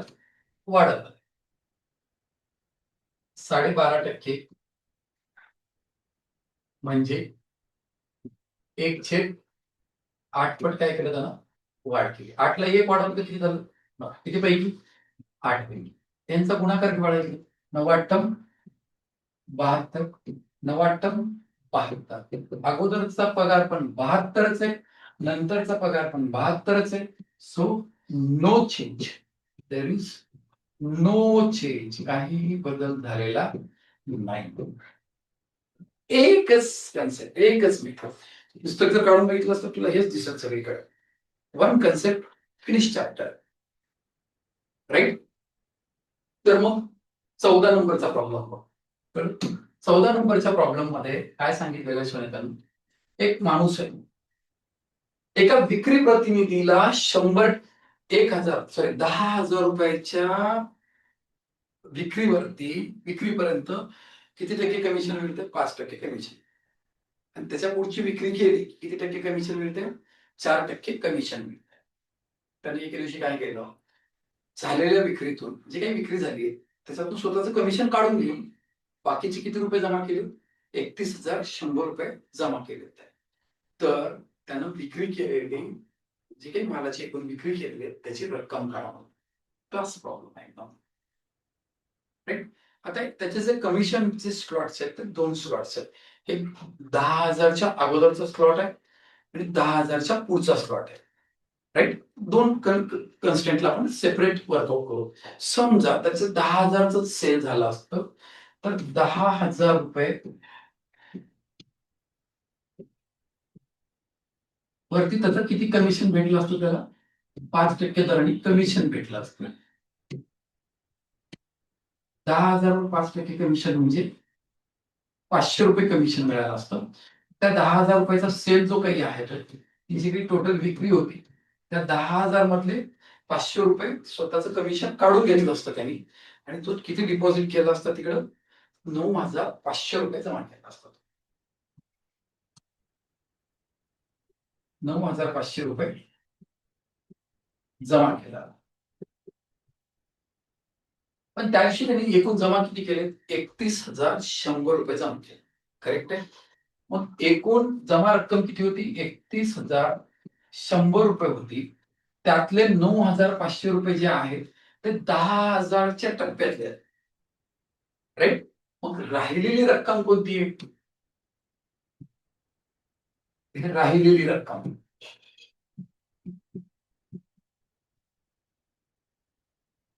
रक्कम कुठली असेल? तर याच्यातनं 31,000तनं 9,000 जर गेले तर 22,000 राहतात. आणि मग ते 500 काढले तर 11,000. ए बाबा एकच मिनिट. 22,000 21,600 रुपये राहिले. राईट. आता 21,600 रुपये काय आहेत ते? त्याच्या पुढं विक्री केली त्यांनी आणि स्वतःचे 4% बाजूला काढून घेऊन बाकीची रक्कम त्यांनी काय केली? डिपॉझिट केली. आता मला सांग, मी माझ्या स्वतःच्या कमिशनचे 4% काढून घेतले मी माझ्या विक्रीतनं. राईट. तर माझ्या विक्रीतनं मी 4% जर काढून घेत असेल तर मी किती टक्के डिपॉझिट करेल विक्रीच्या? विक्री झालेली जी काही अमाऊंट असेल त्याच्यातले 4% काढून घेतले तर 96% डिपॉझिट कर. जी ही राहिलेली जमा रक्कम किती पर्सेंट आहे?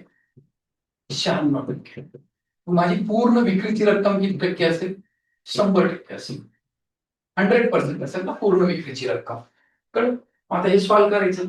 हे तर 4 जर भागलं तर 24 आलं, 4 भागलं तर 25 आलं. कम्पेअर टू 24 216 म्हणजे 9 टाइम्स. म्हणजे 9 पट घेऊन 2 शून्य लावले. याचे 2 शून्य लावलं तर 22,500 रुपयाचा काय झाला त्याचा टोटल सेल आहे. कुठला सेल आहे तो 22,500चा ज्याच्यावर 4% कमिशन लागलं ना, ती अमाऊंट आहे सेलची. एकूण सेल काय होत असेल सोन्या मला सांग बरं तू. हा एकूण सेल जो काही आहे तो पहिला टप्पा कितीचा होता तुझा 10,000चा होता. नंतरचा कितीचा आहे 22,500चा आहे. असं दोन्ही मिळून किती झालं तुझं 32,000 रुपये झाले. 32,500 रुपये दिस इज द आन्सर. प्रत्येक वर्षी प्रत्येक पेपरला मिनिमम 3 तरी प्रॉब्लेम्स असे असतील की जे त्या परीक्षेचा रिझल्ट डिफाईन करत असतात. जर हा प्रॉब्लेम परीक्षेला आला तर हा सुद्धा प्रॉब्लेम त्या वर्षीच्या रिझल्ट डिसिजन मध्ये काय करेल स्वतःची एक भूमिका बजावेल. समजतंय? तर हे इम्पॉर्टंट करून ठेवा. आता पुढच्या उदाहरणामध्ये काय सांगितलं त्यांनी, एक गाव आहे. एका गावातली लोकसंख्या 10% रहिवासी कोविड-19 मुळे काय झाले मृत्युमुखी झाले. आणि मग गावात लोक मृत्युमुखी पडल्यामुळे घाबरून 25% लोकांनी गाव सोडलं. तर गावाची लोकसंख्या 1950 न कमी झाली. तर गावातली मूळ संख्या काय होते बघा, काहीच वापर न करता कसं होईल. 9/10, 3/4, 40, 27 बरोबर आहे. 13 कमी झाले. 13ला 19.5 म्हणजे 15 दीड पट बरोबर आहे. 40ची दीड पट 60, 60 वर एक शून्य लावून 6,000 बघित आहे गाव. दिस इज आन्सर. रुपये झाले. तर त्या गावच्या मूळ रहिवाशांची संख्या किती असेल 6,000 असेल. हे सूत्र नाही मित्र नाही, एक फॉर्मॅट आहे ते पक्का मेथडच क्लास आहे. चॅलेंजेस नाही त्याला. राईट. मग हे 10% रहिवाशी म्हणजे काय होत आहे 10% म्हणजे 1/10 पट. हे 9 किती पैकी 10 पैकी 9 राहिले. आता 25% लोकांनी गाव सोडलं. 25% म्हणजे काय झालं 1/4 पट. पण लोकांनी गाव सोडलं म्हणजे 4 मधल्या 1 लोकांना गाव सोडलं तर किती राहिले 3/4. 9 40, 9 त्रिक 27. 40ला 27 म्हणजे किती कमी झाले तुझे 13 कमी झाले. या 13च्या जागी किती दिले तुला 1950. 13ला 1950 म्हणजे 15 पट घेऊन एक शून्य लावलंय. 13ची 15 पट घेतली आणि एक शून्य लावलं. 40ची पण एक 15 पट घेऊन 40ची 15 पट किती होईल 600. त्याला एक शून्य लावलं की किती झाली 6,000 लोकसंख्या झाली. म्हणजे त्या गावच्या मूळ रहिवाशांची संख्या किती आहे 6,000 आहे. कळतंय? आता पुढचं उदाहरण बघ. याच्यात काय होत असेल एका व्यक्तीनं एक व्यक्ती आहे त्याने त्याच्याजवळची 40% रक्कम कोणाला दिली त्याच्या बायकोला दिली. कळलं? राईट. आणि 40% रक्कम बायकोला दिली. बायकोला देऊन शिल्लक राहिलेल्या रकमेतून प्रत्येकी 20% रक्कम म्हणजे 20-20-20-20% रक्कम त्याच्या 3 मुलांना दिली. म्हणजे 20%, 20%, 20% म्हणजे 3 पोरांमध्ये 60% देऊन टाकले. पोरांना देऊन शिल्लक राहिलेली. आता पोरांना देऊन शिल्लक राहिलेल्या रकमेमध्ये अर्धी रक्कम स्वतःसाठी एन्जॉय केलं जाणार. उत्तर गेलं असेल. राईट. शेवटी त्याच्याजवळ शिल्लक राहिलेली रक्कम किती आहे 12,000 रुपयाची. तर काय विचारले त्यांनी रक्कम आपल्या सुरुवातीला त्या व्यक्तीजवळची रक्कम किती म्हणतात 3/5, 2/5, 1/2, 25, 25, 25, 50, 3 दोन्ही 6, 6ला 12 वर 2 शून्य 50चे 2 3 दुप्पट 100, 100 वर 3 शून्य म्हणजे 1,00,000. कुठे दिस इज द आन्सर. खलास. प्रॉब्लेमची लेंथ बघून क्वेश्चन सोडवायचा का नाही सोडवायचं ह्याचं टेन्शन नाही घ्यायचं. बघा आता कसं पहिले त्याची बायको आहे त्याच्या बायकोला 40% रक्कम देऊन टाकलं. 40% म्हणजे किती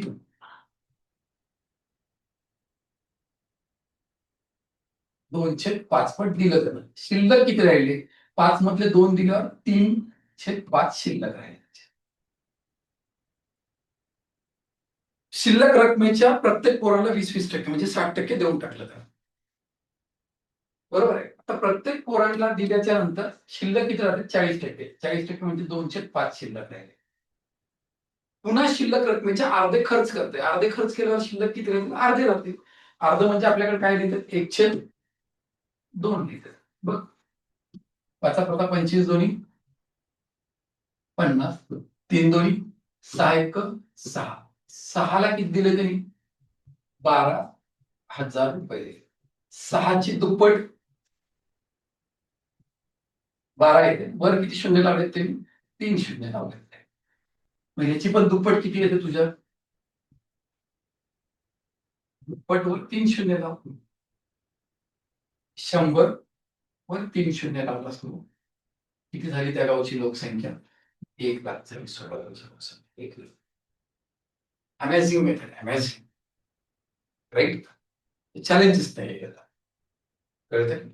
तर आणि हेच डिस्क्राईब केलं पुस्तकामध्ये. हीच मेथड डिस्क्राईब केली. कळतंय? तर एकदा जा त्याच्या थ्रू. पुस्तकाला तू म्हणजे तू बघ ते पुस्तक. पुस्तक जाड आहे म्हणून जाऊ नको. जाड का बरं आहे? तर ते ATGSM पेपर आहे म्हणून जाड आहे. कळलं? तेच जर भंगार पेपर वापरला असता रद्दीचा तर ते काय एवढं झालं असतं ते. कळलं? तर बघ, त्याच्यानंतरचा प्रश्न काय म्हणते त्यानं?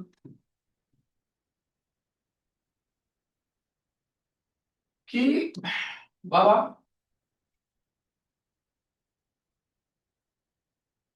गणिताच्या परीक्षेतल्या 75 प्रश्नांपैकी 10 प्रश्न कशाचे आहेत? अंकगणिताचे. एकूण प्रश्न किती आहेत? 75. एकूण प्रश्न 75 आहेत. त्यातले अंकगणिताचे किती आहेत? अंकगणिताचे 10 आहेत. त्यातले बीजगणिताचे किती आहेत?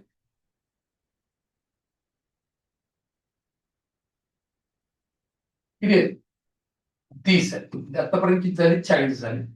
शिल्लक प्रश्न भूमितीचे आहेत. 35 भूमितीचे असते. राईट? हा प्रश्न युपीएससीने विचारलेला आहे. राईट? ओके, फार युपीएससी सारखा काही फार कठीण नाहीये. काय म्हणलं तरी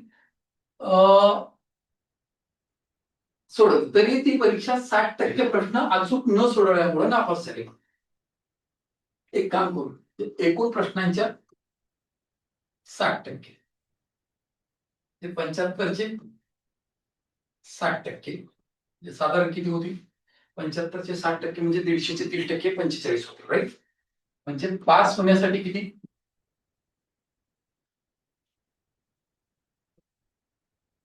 45 प्रश्न आवश्यक आहे. अचूक सोडवणं आवश्यक आहे. बरोबर? पण त्यानं त्या विद्यार्थ्यांना अंकगणिताचे किती टक्के सोडवले? 70%. म्हणजे 10चे 70% म्हणजे 7च बरोबर सोडवले. बरोबर आहे. बीजगणिताचे 40% म्हणजे 30चे 40% म्हणजे 12 प्रश्न बरोबर सोडवले. आणि भूमितीचे 60% सोडवलेत म्हणजे हे 70चे 30 म्हणजे 21 झाले. हे सगळे मिळून किती सोडवलं त्यानं? 40 प्रश्न सोडवलेत. सॉरी, किती प्रश्न सोडवले? 40. टार्गेट कितीचं आहे? 45चा.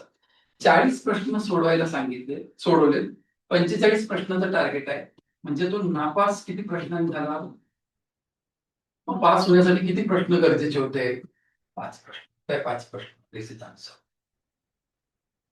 खलास. समजतं? राईट? त्याच्यातलं ह्या प्रॉब्लेम मध्ये काय म्हणते? हा सुद्धा एक एक्झामला आलेला प्रॉब्लेम आहे. राईट? मग हे दोघांची वजाबाकी आणि दोघांची बेरीज आहे राजा. तर सेंटरला मोठी राशी येते. आता x मायनस वाय म्हणजे त्यातला x मोठा असेल. सेंटरला x येतो. गॅप मध्ये काय होईल? y. म्हणजे काय म्हणतो बघ, हे x minus Y divided by x plus y जर केलं असतो तर 30 भागिले किती? 50 येईल. हा फक्त याला काय लिहू शकतो? 3 मायनस 3/5 लिहू शकतोस. म्हणजे x मायनस वाय ची किंमत किती आली तुझी? 3 आली. x प्लस वाय ची किंमत किती आली तुझ्या? 5 आली. तर सेंटरला कोण येईल तुझ्या एक्स येईल, की जो यांचा सरासरी असेल. 3 आणि 5चं सेंटर काय असेल? 4 असेल. हे गॅप मध्ये कोण असेल तुझा? वाय असेल. वाय ची किंमत किती असेल? 1 असेल. तर त्यांनी काय विचारलंय? वाय कोण? वाय हा म्हणजे 1 हा. एक्सच्या तुलनेत म्हणजे कोणाच्या तुलनेत? 4च्या तुलनेत किती टक्के असेल? हे 1/4 आहे. 1/4 ला अपूर्णांकाला टक्केवारीत बदललं तर that is how many percent? 25%. किती टक्के असेल? 25% असेल. हे दोनही प्रश्न मागच्या 2-3 वर्षामध्ये युपीएससीला आलेले आहेत आणि युपीएससीचे पुष्कळ प्रश्न म्हणतो. इव्हन तो टॅक्स असिस्टंटला रिपीट झाले. बाकी राज्यसेवेच्या सेवेला तर काय पेपरला त्याच्याच नसतो राज्यसेवेच्या. कारण खूपदा रिपीट झाले. कळतं? तर हे प्रश्न परत रिपीट होण्याची शक्यता नाकारता येत नाही. याच्या पुढे काय म्हणतंय? बघ याच्या पुढे काय वर्क जाहिरात दिलेली आहे, राईट? तर हे काय म्हणतात त्याला, अशा रीतीने इकडं पर्सेंटेज आपण काय करतोय? फिनिश करतोय. हे एवढे 18 जे काही प्रॉब्लेम्स असतील, या 18 प्रॉब्लेम्सला तुम्ही एकदा रिव्हिजन देऊन बघा. त्याच्यात ज्या काही गोष्टी मी सांगितल्यात त्याचं तुम्ही थोडंसं काय म्हणतात त्याला अवलोकन करायचा प्रयत्न करा. त्याच्यात जेवढ्या कन्सेप्ट सांगितल्या तेवढ्यावर तुम्ही पेपर टर्न अँड ट्विस्ट करू शकतो तुमच्या फेवरमध्ये. कळलं? मग त्याच्या पुढच्या उदाहरणामध्ये त्याच्याकडे पुढचा आपण लॉस आणि प्रॉफिट बघूया. नफा आणि तोटा नावाचं आपण प्रकरण हातावरती डिस्कस करूया. राईट? आता नफ्या तोट्याच्या प्रकरणामध्ये तुम्हाला नफा होतोय का तोटा होतो हे काय म्हणतात त्याला जे काही व्यवहार आहे तर तो कशामुळे होतो, काय होतो हे तुम्हाला कळलं का? हे बघ, व्यवहारामध्ये नफा किंवा तोटा तेव्हाच होतो जर तू ती वस्तू खरेदी करत असशील तर. जर तू ती वस्तू खरेदीच करत नाहीस तर तुला विक्रीचा प्रश्नच निर्माण होत नाही आणि त्याच्यामुळे तुला नफा होईल तर तोटा होईल याच्यावर काही बोलण्याचा अधिकारच प्राप्त होईल. राईट? इथे सगळं व्यवहाराचं जे मूळ आहे, राईट, त्या व्यवहाराचा जे गर काय कुठे लपलेला आहे बेडा, तो त्या याच्यातच लपलेला तर खरेदीमध्ये. म्हणजे तुम्हाला उद्या जर नफ्याची टक्केवारी काढ म्हणून सांगितलं किंवा तोट्याची टक्केवारी जर सांगितलेली असेल तर ती खरेदी किमतीवर घेते. एक. नंबर 2, सूट नावाची एक कन्सेप्ट आहे. सूट ही नेहमी छापील किमतीवरच घेतली जाते. कशावर घेतली जाते? प्रिंटेड प्राइसवर घेतली जाते. छापील किमतीवर घेतली जाते. आणि त्याच्यानंतर तुम्हाला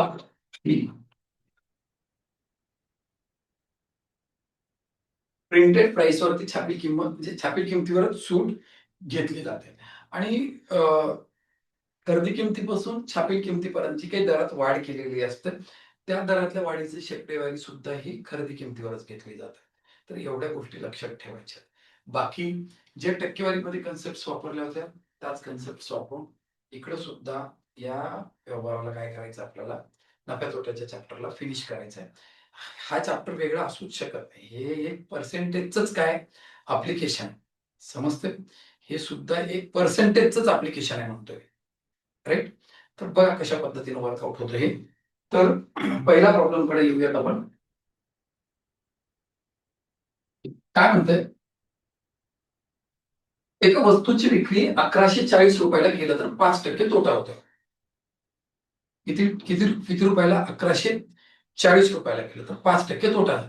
5% तोटा झाला म्हणजे तुला हाताला किती टक्के लागले? तर तुझ्या हाताला मला वाटते 95% लागले. जे हे 95% बरोबर किती झालं तुझं? 1140 रुपये. आता तीच वस्तू 5% नफ्याला विकली असते. म्हणजे नफा म्हणजे 5% एक्स्ट्रा भेटली असते. बेसिक प्राइस तर 100% असेल. म्हणजे तुझी अमाऊंट किती पर्सेंटला गेली असती? 105% वर गेली असते. तर 105% ला तुझ्या काय अपेक्षा आहेत हे बघायचं आपल्याला. 1260 वगैरे होईल ते. राईट? मग हे कॅल्क्युलेशनचा भाग आहे का? हे 5 न कापलं ह्याला इथे 19 आलं, इथे हे 21 आलं. कम्पेअर टू 19 114 हे 6 पट वर शून्य आहे. म्हणजे याची 6 पट 126 वर शून्य म्हणजे किती झाली? 1260. तर 5% नफ्याने विकलेल्या वस्तूची विक्री किंमत किती असेल? 1260 असेल. समजतं? त्याच्या नंतरच्या प्रॉब्लेम मध्ये बघ थोडस काय म्हणतात त्याला, एका पुस्तकाची विक्री, अरे यार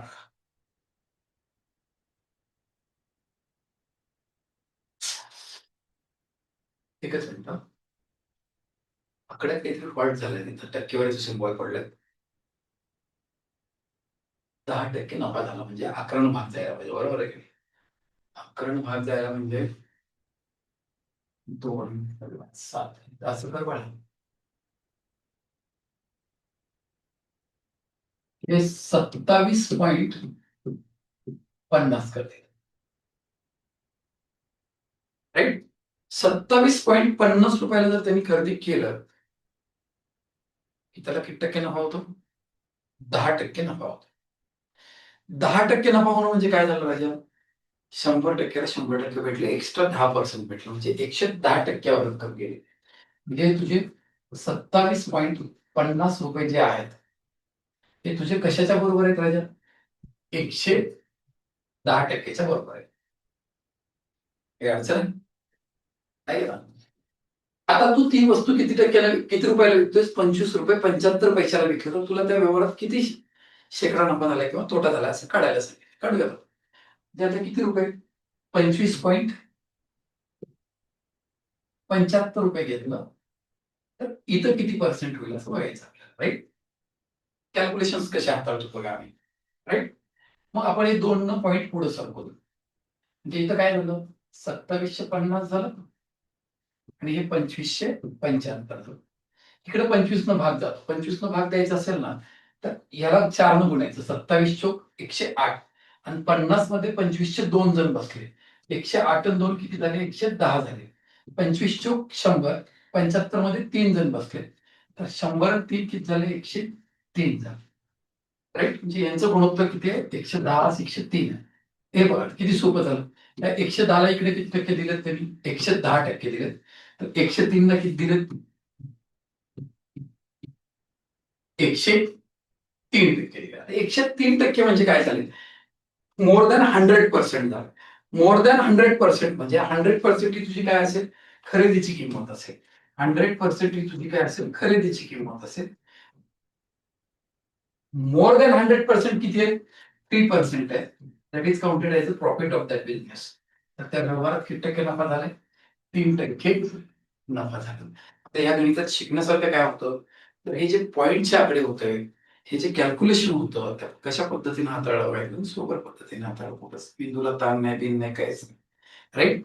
तर ते परीक्षेमध्ये तशा पद्धतीने कॅल्क्युलेशन आपल्याला काय करता आले पाहिजेत? हाताळता आले पाहिजे, राईट? इकडे काय म्हणते? एका वस्तूची खरेदी किंमत ही विक्री किंमतीच्या 96% आहे म्हणते. कोण? खरेदीची किंमत. खरेदीची किंमत कुणाच्या? या किमतीच्या, विक्री किमतीच्या किती टक्के? 96%. म्हणजे 24 छेद किती आहे?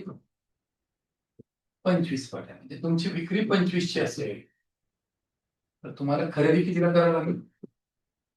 24 ला खरेदी, बरोबर? त्याचा अर्थ त्याचा ना 25 पैकी 24 आहे. आता खरेदी 24 ला केली, विक्री 25 ला केली, तर that is a business of profit. तर नफा किती झाला तुम्हाला? 1 रुपया झाला.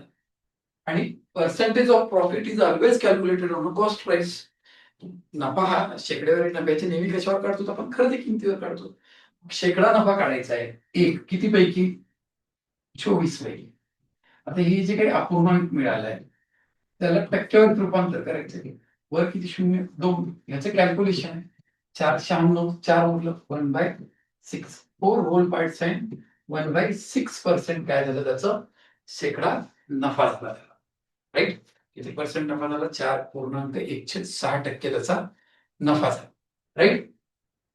त्याच्यानंतरच्या बाबतीमध्ये बघा काय झालं. आता 21 वस्तूंची खरेदी किंमत 18 वस्तूंच्या विक्री किमती एवढी आहे म्हणतात.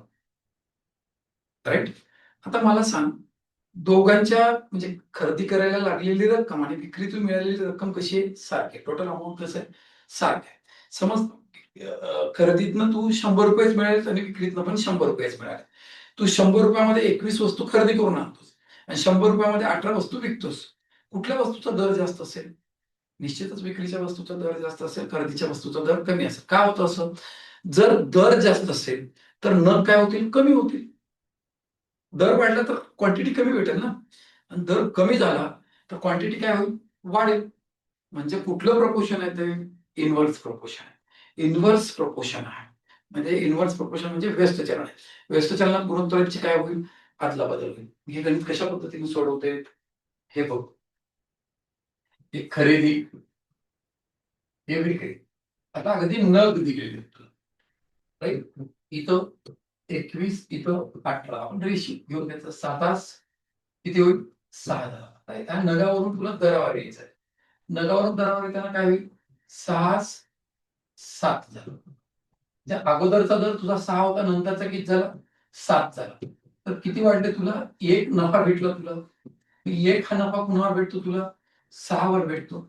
या अपूर्णांकाला टक्केवारीमध्ये बदलायचं बाळा. जसंही टक्केवारीचं सिम्बॉल लागले की 2 शून्य वाढतील त्याच्यावरती, आणि याचं कॅल्क्युलेशन केलंस की it will get 16 whole parts and 2/3% होईल. काय झाला? हा 16.23% नफा झाला. तर शेकडा नफा किती असेल? 16 होल पार्ट्स अँड 2/3 असेल. तर हे त्याचं उत्तर असेल. आणि हे प्रॉब्लेम बऱ्याचदा सर्व सेवांच्याही परीक्षेला आलेले आहेत, आपल्या ग्रुप बीच्या परीक्षेला आलेले आहेत, कुठेही येतात. ह्याला काही म्हणजे पोलीस भरतीला पण येतात हे प्रॉब्लेम्स. यांना काही म्हणजे रिस्ट्रिक्शन्स नाहीये, मी इथंच येतो, मी तिथंच येतो, हे कुठेही येतं ते. हे चारही प्रॉब्लेम्स म्हणतात.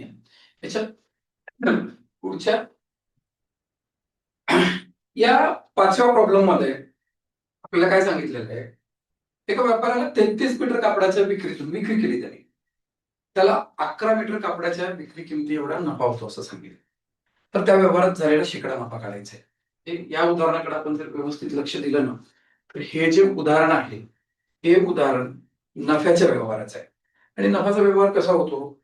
आपण आपल्याला सगळ्यात पहिल्यांदा खरेदी करावं लागेल. खरेदी केल्याच्या नंतर आपल्याला नफा भेटतो आणि मग आपण काय करतो? विक्रीचा व्यवहार होतो आपला. करेक्ट आहे? आता आपल्याला काय सांगितलेलं आहे? एका व्यापाऱ्याला 33 मीटर कापडाच्या विक्रीतून म्हटलंय.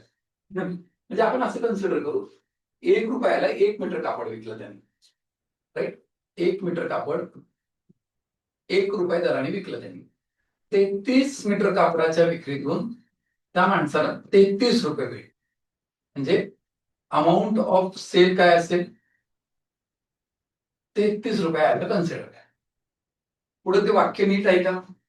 विक्रीतून 11 मीटर कापडाच्या विक्री एवढा नफा होतो. म्हणजे तिथं दर नफ्याची जी तुलना केलेली आहे 11 मीटर सोबत, ते विक्रीच्या दरासोबतच केलेली आहे. नफा काय झाला? एका मीटरला ₹1. तर 11 मीटरची किती होती? ₹11 झाले. आणि हे किती झालं इथं? ₹11 झाले. तुम्हाला नफा किती झाला? ₹11 झाला. विक्रीची किंमत किती भेटली तुम्हाला? ₹33 भेटली. म्हणजे विक्रीतून ₹33 भेटले, की ₹33 ₹11 तुमचा नफा आहे.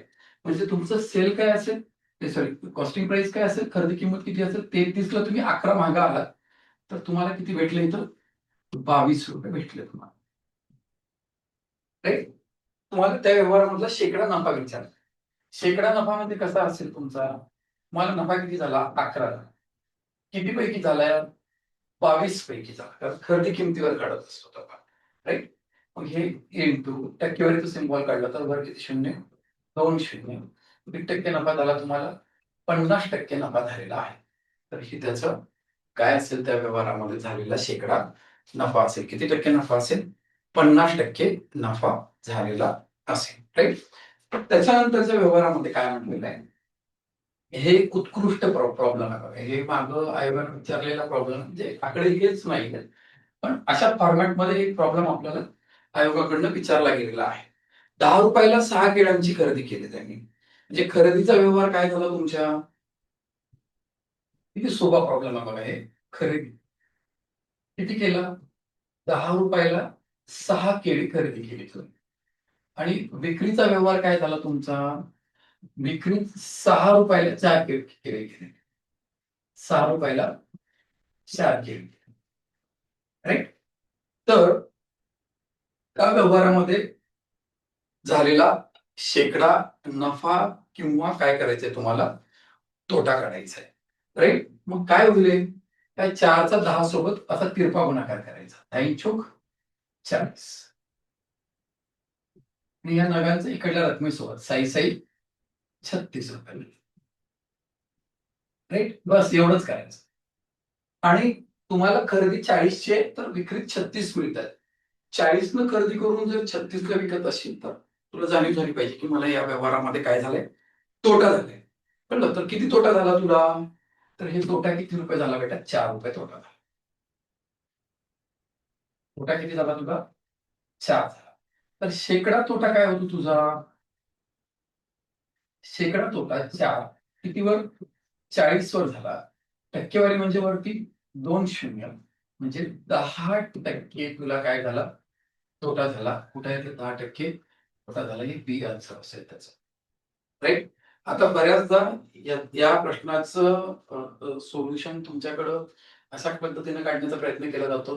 खरेदीची किंमत 6ला 4 मायनस 10/6 भागिले 10/6 पॉझिटिव्ह आलं हे व्हॅल्यू तर काय होईल? तुम्हाला नफा होईल. आणि ही टक्केवारी म्हटल्यामुळे इकडं 100% पॉझिटिव्ह आलं तर काय होईल? काय म्हणतात त्याला? नफा होईल आणि निगेटिव्ह आलं तर तोटा होईल असं काहीतरी सांगितलं जातं. पण हे मला सांग तू, तुला हे सोपं आहे का? हे सोपं आहे? कशाला कॅल्क्युलेशन्स तयार करून ठेवतो स्वतःनी? राईट? तर अशा पद्धतीने करू नका आणि हे असंच सांगितलं जातं मोस्ट ऑफ द प्लेसेस ठिकाणी. आपल्या अंकगणिताच्या पुस्तकामध्ये याच्या बाबतीमध्ये खूप सुंदर लिहिलेलं आहे. त्याच्यावर वेगवेगळ्या टाइपचे प्रॉब्लेम्स घेतलेले आहेत. राईट? त्याच्यानंतर एक व्यक्ती आहे, की ज्यांनी ₹1 किती? 12 नग चॉकलेटची खरेदी केली. तर त्याला काय इच्छा आहे, की आपल्याला 50% नफा मिळावा असं वाटतं. तर ₹1 किती चॉकलेट्स त्यानं विकायला पाहिजे असं विचारलेलं आहे. राईट? आता काय होतं बघ सोन्या, एक माणूस आहे त्याला वाटतं, की आपल्याला 50% नफा भेटला पाहिजे. 50% नफा भेटला पाहिजे म्हणजे 50% नफा हे जे स्टेटमेंट आहे, हे पैशाला धरून स्टेटमेंट आहे. पण आता त्याचे पैसे जे आहेत ते एकूण रक्कम आहे का दर आहे हे आपल्याला ठरवता आलं पाहिजे. तर आता ₹1 12 नग म्हणजे खरेदीच्या वेळेस ₹1 ही टोटल रक्कम आहे. विक्रीत पण ₹1 ही टोटल रक्कमच आहे. विक्रीतून मिळणारी पण ₹1 असणार आहे. म्हणजे टोटल अमाउंट ऑफ मनी कसं आहे? Of cost price selling price कसं आहे? सेमच आहे. टोटल जे एक्सपेन्स होणार आहेत तुमचे किंवा जे टोटल उत्पन्न होणार आहे तुम्हाला, ते कसं आहे? कॉन्स्टंट आहे. असं जर असेल ना, तर त्या वस्तूचा नग आणि त्या वस्तूचा दर हे एकमेकांसोबत व्यस्त चलनामध्ये असतं. आणि शेकडा नफा जो असतो तो तुम्ही एकतर दरावर पण घेऊ शकतो किंवा तुम्ही एकूण रकमेवरती पण घेऊ शकतो. तर मी आता दराला कन्सिडर करतो. तर दर माझा काय होतोय? एक खरेदी आणि हे विक्रीचा. राईट? दराच्या बाबतीमध्ये काय सांगितलं त्यांनी? 50%चा नफा सांगितला. 50% म्हणजे 1/2 पट नफा सांगितला त्यांनी. म्हणजे तुमची खरेदी ₹2 असेल, तर ₹1 नफा झाला आणि विक्री कितीची झाली तुमची? ₹3 झाली. दरावरून तुम्हाला नगावर यायचंय. दर आणि नग एकमेकांसोबत कुठल्या चलनामध्ये? व्यस्त चलनामध्ये. इकडं 3 आहे, इकडं किती आहे? 2 आहे. 3 आणि 2 झाली. राईट? मग तू खरेदी करताना किती नग चॉकलेट खरेदी केलेस? 12 केलंस. 3ला किती नग? 12 नग. 3ला 12 नग म्हणजे किती पट झाली तुझी? 4 पट झाली. ह्या 2ची पण किती पट? 4 पट होईल तुझी. 4 पट म्हणजे किती नग झाले तुझे? 8 नग झाले. विषय संपला. 8 नग झाले. तर आता याच्यामध्ये असं चेंज होऊ शकतो, की ₹1 12 नग विकले तर त्याला 40% नुकसान झालं, तर 20% नफा मिळवायचा असेल तर त्यांनी त्या पद्धतीने विकायला पाहिजे. सेम कन्सेप्ट अप्लाय करायची. जास्त डोक्याला ताणच घ्यायचा नाही. कारण नफ्याचे किंवा तोट्याचं हे जे स्टेटमेंट असतात, शेकडा नफा किंवा शेकडा तोटा, हे मोस्ट ऑफ द केसेसमध्ये दरालाच लावून काय करायचं? अप्लाय करायचं. राईट? आता यांचं म्हणणं काय आहे? ₹13.5 प्रति किलोग्राम दराने ए प्रतीची किती 80 किलोग्राम साखर आणि 60 रुपये पर किलोग्राम दराने बी प्रतीची 120 किलोग्राम साखर एका जागी मिक्स करून ती त्या मिश्रणाला कोणत्या दराने विकावं म्हणजे 10% नफा होईल म्हणतात. राईट. मग 13.5 म्हणजे काय झालं, हे 80 किलोग्राम म्हणजे 2 3 2 3 झालं गुणोत्तर. 13.5 आणि 16 मध्ये 2.5 रुपयाचा फरक आहे. 5 भाग बरोबर 2.5 म्हणजे 1 भाग बरोबर 50 पैशाचा झाला. ₹1.5 पुढे आणलं 15 15 ला 7 16 ₹2.40 16 तिथे 24 ना. ₹2.40 15 ला ₹2.40 म्हणजे ₹17.40 पर किलोग्राम दराने तुला काय करावं लागेल, सेल करावं लागेल. हे इतका सोपा प्रॉब्लेम होता. पण आता यार काय आहे याच्यामध्ये हे कळलं पाहिजे स्वयं.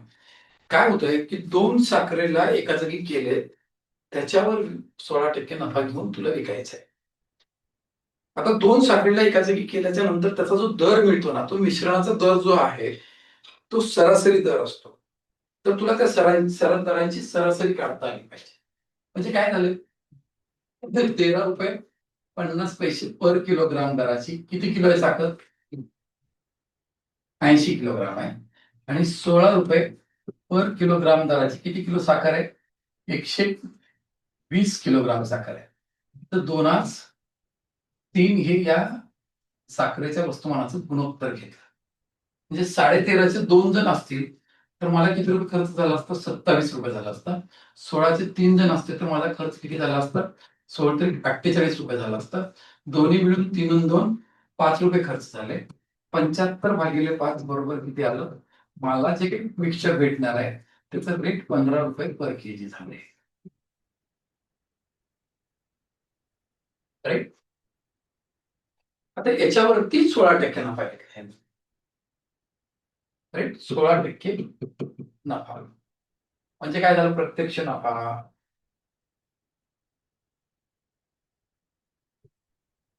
15 रुपयाचे 16% बरोबर ₹2.4. आणि मग हे किती झालं इथं? ₹17.4 पर केजी झाले.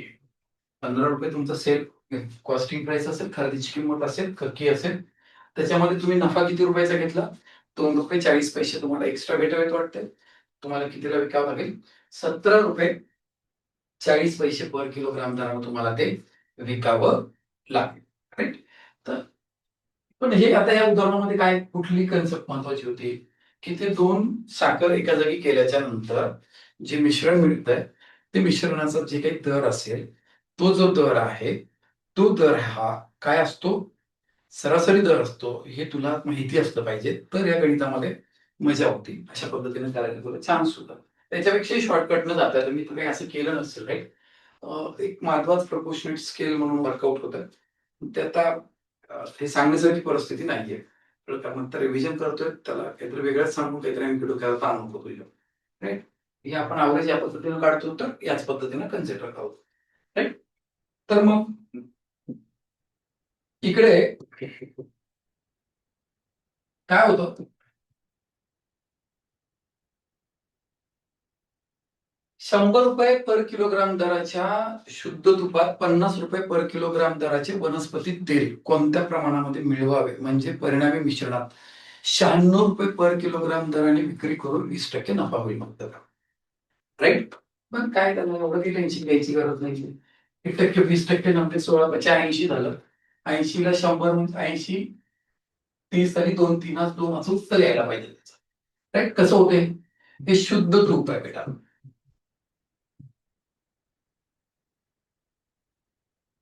ते शुद्ध तुपाचं काय दिलं त्यांनी? दर ₹100 पर किलोग्राम. आणि हे वनस्पती तेल. वनस्पती तेलाचा दर काय दिला बेटा? ₹50 पर केजी दिला. 2 त्यांनी एका जागी केले सोने. कळलं? आता हे केल्याच्या नंतर याला विकलं त्यांनी. किती रुपयाला विकलं? ₹96 पर केजीने विकला ते. तर साहेबाला किती रुपये नफा झाला? 20% नफा झाला. तर 20% म्हणजे किती बेटा? अपूर्णांकामध्ये रूपांतर जर केलं 20/100 म्हणजे 1/5 होतील. बरोबर आहे? तर 5 रुपये तुमची खरेदी किंमत जर असेल तर तुम्हाला 1 रुपया नफा झाला आणि किती रुपये भेटले तुम्हाला? 6 रुपये. राईट. आता या 6 ला 96 म्हणजे किती पट आहे बघ बरं. 6 ला 96 म्हणजे 16 पट. म्हणजे याची सुद्धा किती पट असेल? 16 पट असेल. 16 5 किती झाले हे तुमचे 80 रुपये पर केजी झाले. यांची वजाबाकी केली बेटा इथं किती रुपये आली? 30 रुपये आली. याची वजाबाकी केली बेटा किती आली? 20 रुपये आली. याचं गुणोत्तर घेतलं 3:2. 3:2. तर जेव्हा आम्ही जेव्हा वर्कआउट केलं 3:2 लिहिलं तर हे सगळं स्ट्रक्चर असं डोळ्यासमोर दिसतं. दोन रिझन असू शकतात. एक तर कन्सेप्च्युअल क्लॅरिटी खूप असेल आणि दुसरी प्रॅक्टिस पण भयानक असेल. तर कन्सेप्च्युअल क्लॅरिटी सगळ्यालाच असते हो. प्रॅक्टिस खूप जास्त आहे. कळलं? म्हणजे मी तर म्हणतो एक विद्यार्थी पण माझ्या एवढी प्रॅक्टिस करत नसेल. कळलं? कशा पद्धतीने होतंय? पुस्तकाचं रायटिंग असेल किंवा अन्य कुठली चांगली पुस्तकं सोडवताना असेल, कळलं? किंवा मी तुम्हाला टीच करताना असेल, हे सगळे काय आम्हाला दिवसभर तेच काम प्रॅक्टिसच होत असतं. तर तुम्ही प्रॅक्टिसवरती भर द्या आणि प्रॅक्टिसवरती भर देताना दुसरी एक महत्वाची गोष्ट आहे, मी ज्या मेथडनं करायला लागलोय त्या मेथडनं त्या वेळेत होते काय याचा विचार करा. नाहीतर उगाच लंबाचा एवढा मेथड घेऊन प्रॅक्टिस करत असतील तर विनाकारण म्हणजे दारात पोकलँड बांधलेला असताना खोऱ्यानं ते कुदळ घेऊन खोदल्यासारखं काम आहे ते. राईट? तर चुकीचा पद्धत आहे मग. राईट? तर बघा इकडं एक पैमान दुकानदार आहे म्हणताय. हे याला इम्पॉर्टंट करायला या प्रकारचं उदाहरण त्याच्या जवळचा माल खरेदी किमतीलाच विकत असल्याचं सांगताय. म्हणजे हे बघ मी खरेदी 100 रुपयाला केली, मी तुला 100 रुपयालाच विकतो असं सांगताय त्यानं. काय करते गोम कुठे करते त्यानं? वजनात करते. 1 किलोग्रामच्या ऐवजी किती देते? 960 ग्राम देते. बरोबर? आता 100ला घेऊन 100ला विकतो म्हणते म्हणजे टोटल अमाऊंट सेम आहे त्याची. म्हणजे डिफरन्स कशावर पडतोय? रेटवर पडतोय. आता क्वांटिटी 1 किलोग्रामच्या ऐवजी 960 ग्राम देतोय. म्हणजे राशी आणि दर एकमेकांसोबत कुठल्या चलनात आहेत? व्यस्त चलनात आहेत. त्या कन्सेप्टने आपल्याला सोडवता येतं. हे खरेदी आणि हे विक्री आहे. राईट? मग इकडं खरेदी किती आहे? 1000 ग्राम आहे आणि इकडं विक्री किती आहे? 960 ग्राम आहे. ही तुमची राशी आहे राशी. राईट? याचं गुणोत्तर किती होतं तुमचं? 25:24 झालं. राईट? 0 काढलं पुन्हा 4 भागून घेतलं. राशीवरून तुम्हाला दरावर यायचं, रेटवर यायचंय, क्वांटिटीवर. रेट आणि क्वांटिटी एकमेकांसोबत कुठल्या प्रपोर्शन मध्ये असेल? इनव्हर्स प्रपोर्शन मध्ये असेल ना. मग काय झालं ते? हे इकडं 24 झालं आणि हे इकडं 25 झालं. राईट? म्हणजे आता तुम्ही खरेदी कितीला केली? 24ला केली. कितीला विकतायत तुम्ही? 25ला विकताय. तुम्हाला जाणीव झाली ना तुम्हाला नफा झालाय म्हणून. तर नफा किती झाला तुमचा? 1 झाला. 1 हा नफा कुणावर झाला? 24 वर झाला. 24 वर 1 नफा झाला तर 100. हे वर 2 पूज्य देऊन टाकले तू. किती झालं मला सांग बरं तू? 24 चोक 96 झालं. 4/24 म्हणजे 1/6% नफा झाला. शेकडा नफा काय असेल? 4.1/6 नफा झालेला आहे. So this is answer. 4.1/6 असं त्याचं काय असेल? उत्तर असेल. आता याच्यामध्ये इथं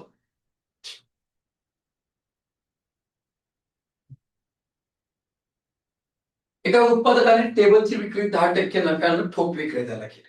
राईट? एक मॅन्युफॅक्चरर आहे की ज्यानं स्वतःसाठी 10% नफा ठेवून होलसेलरला विकलं.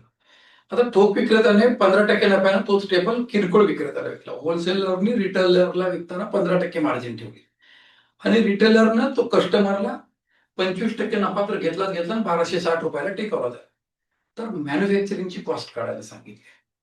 राईट? तर मॅन्युफॅक्चरिंगची कॉस्ट बी म्हणून 125% हे काहीच करायची नाही गाव कॅल्क्युलेशन. आता 10% नफा म्हणजे 110. 10% म्हणजे 110. 10 रुपयाला 1 रुपये नफा झाला म्हणजे किती रुपये झाले? विक्रीची किंमत 11 रुपये झाली. हे 11 रुपये किती पैकी? 10. आता 15%चं अपूर्णांकात रूपांतर केलं तर काय होतं? 320 होतं. 20 रुपयाला 3 रुपये नफा झाला तुमचा. 20 रुपयाला 3 रुपये नफा झाला तर काय झालं? 23 छेद काय झालं? 20 झालं. आता तेच टेबल 25% नफ्याला विकला म्हणतात. 25% नफा म्हणजे काय झाला? 1/4. 4ला 1 रुपया लावून विकलात तुम्ही. किती रुपयाला विकलात तुम्ही? 5 रुपयाला. 5 किती पैकी? 4 पैकी विकला. राईट? आता हे गुणाकार केलं. 20 × 80 किती झालं हे? 800 आलं. हा गुणाकार इकडे घेऊन टाका. 23 पाचे 115 गुणिले 5, 6, 2, 1. 1265 हे गुणाकार झाला यांचा सगळ्यांचा. आता त्यांनी काय दिलं? नका हे ग्राहकाला केवढ्याला विकले? 1265च्या जागी 1265च रुपये आले. 1265ला 1265 तर 800ला 800. तुमच्या उत्पादकाची किंमत किती रुपये असेल? 800 रुपये असेल. ही खूप छान मेथड आहे. आपल्या पुस्तकामध्ये खूप डिटेलमध्ये एक्सप्लेन केलेलं आहे. कळतंय? तर ही आणखी मार्केटला आणखी झाली नाही टिकली. कळलं? अजून पण हे याच्यातच परेशान आहे. पी मानून 110% भागिले 115% भागिले 125% भागिले बरोबर 12,665 ह्याच्यातच तुम्ही अजून परेशान आहे. हे तिकडं गेलंय, खाली आणलंय, ह्या कापाकापीमध्येच दुनिया परेशान आहे अजून. राईट? तसं करू नका. पण वेळ नावाचा जो फॅक्टर आहे ना, तो खूप मॅटर करतो परीक्षेमध्ये. Time time time time time. कळलं? मग हे बघ, नुसतं तुझ्याच प्रॅक्टिसनं वेळ कमी होत नसतो. कळलं का? तुझ्या मास्टरची मेथड पण तेवढी इफेक्टिव्ह लागते.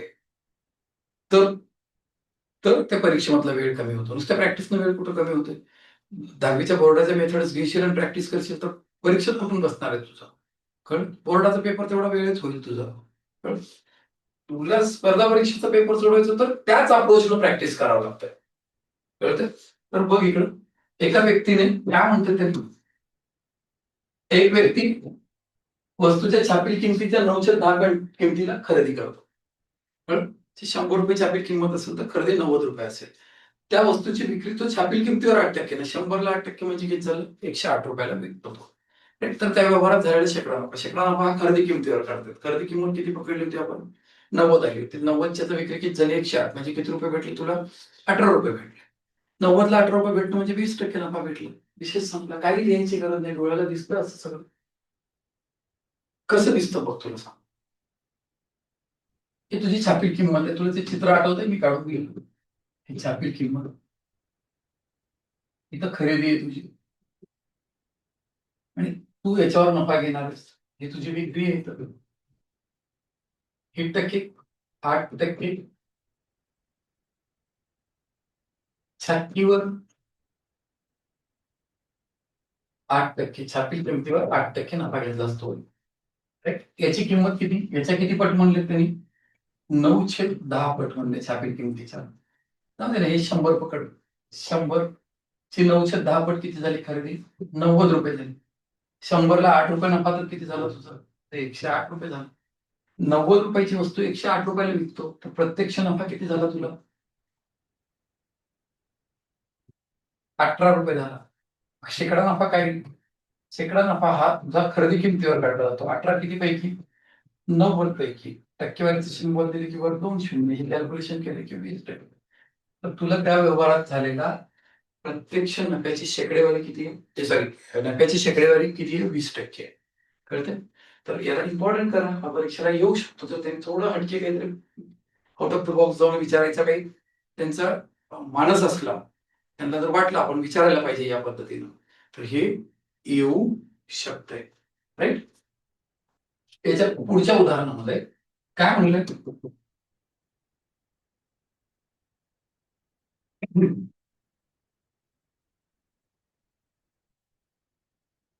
राईट?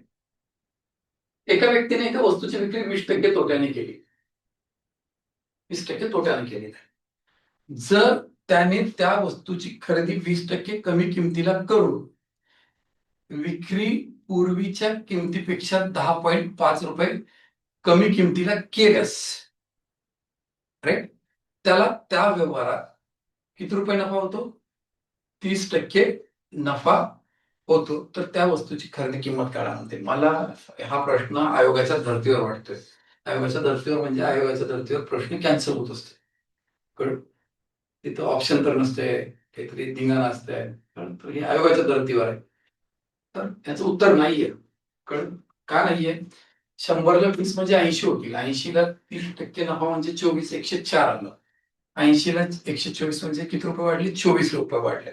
24चा 100ला 24 म्हणजे 10.5ला 100ला 24 म्हणजे 10.5ला 48 105 48 43च होईल ना रे. 21 होईल सॉरी. 48 41 म्हणजे 21 43 43 पॉईंट समवट यायला पाहिजे. 70 75 वगैरे काहीतरी येऊन जाईल. राईट. 43 पॉईंट समवट तर काही दिसत नाहीये इथं आन्सर. पण 48च्या दुप्पट 96 21 21च्या दुप्पट 42 वर किती उरतं? 96 म्हणजे 4 म्हणजे तुझे साधारण 96ला म्हणजे 24वा भाग विचारतो. 42चा 24वा भाग घेतला तर काहीतरी 43 पॉईंट समवट येऊन जाईल. 42 म्हणजे 18 एक्झॅक्ट 43.75 यायला पाहिजे. राईट. तर याच्यात ऑप्शन नाहीये. तो भी कुछ डरने की बात नाही आहे. देखेंगे कुछ आहे का देखेंगे. काय म्हणते? त्या माणसानं खरेदी केले. केवढ्याला केली?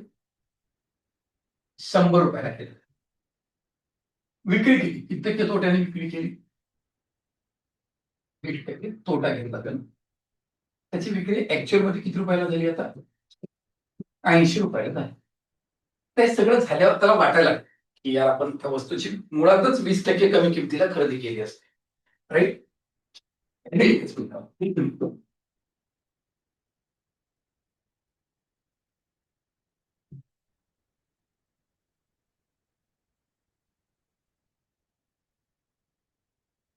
राईट.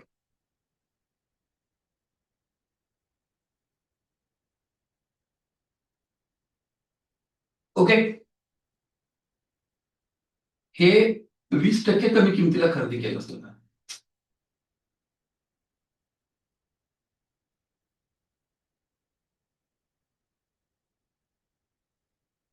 हे 20% कमी किमतीला खरेदी केलं असतं. तर 20% कमी किमतीला खरेदी केलं तर किती रुपये झाले असते त्याचे? 80 रुपये. राईट. खरेदी करून पूर्वीच्या किमतीपेक्षा 10.5 रुपये कमी केल्यास त्याला 30% नफा होतो. आता 30% नफा. राईट.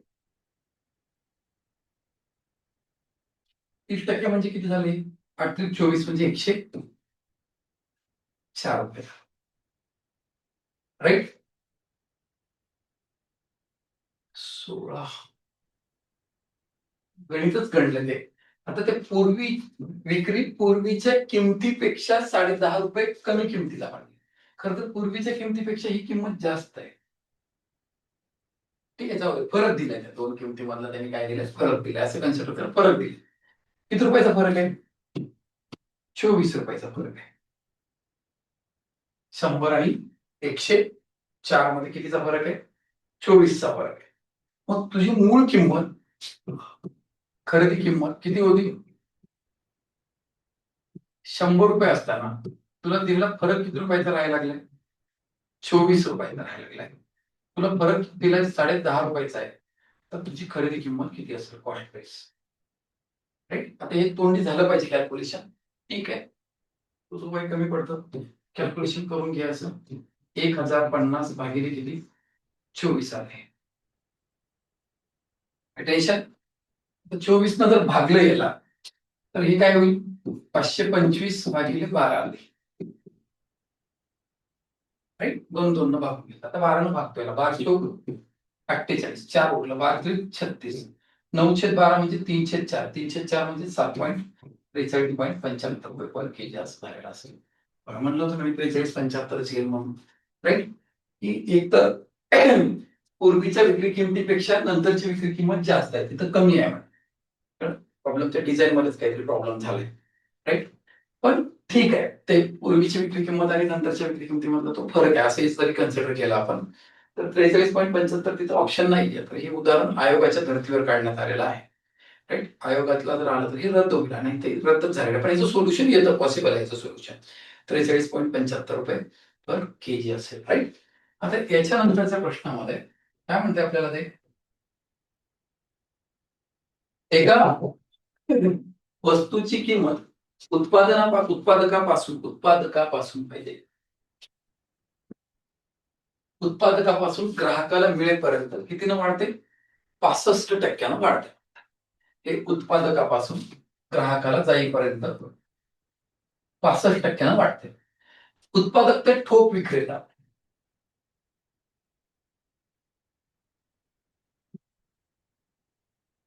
ठोक विक्रेता, उत्पादक ते ठोक विक्रेता आणि ठोक विक्रेता ते किरकोळ विक्रेता. विक्रेता किरकोळ विक्रेता ग्राहकाशी चेक आहे दिलेले आहे उदाहरण, राईट. या उत्पादकापासून निघालं की ग्राहकापर्यंत जाईपर्यंत त्याचं रेट कितीने वाढते? 65% वाढ होते त्याची, राईट. ठोक विक्रेता ते त्याच्यामध्ये 20% वाढते म्हणून सांगितलं. उत्पादक ते ठोक विक्रेता सॉरी ह्याच्यात 20% वाढते म्हणून सांगितलं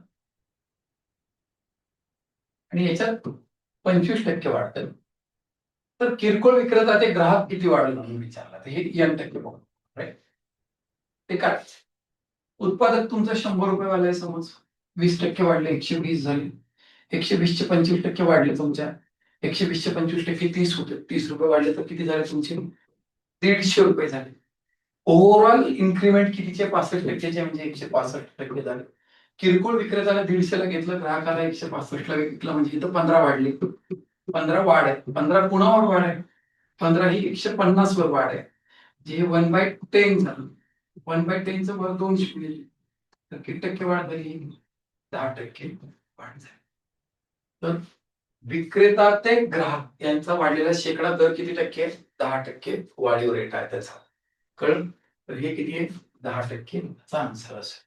राईट. इम्पॉर्टंट आहे, येऊ शकते, कुठे येऊ शकतं तुला, म्हणजे कंबाईनला जेव्हा असं काही नाही, सरळ सेवेला येईल, तुझ्या कंबाईनच्या मेन्सला येईल, कुठंतरी येऊन जाईल. चांगला प्रॉब्लेम आहे, राईट.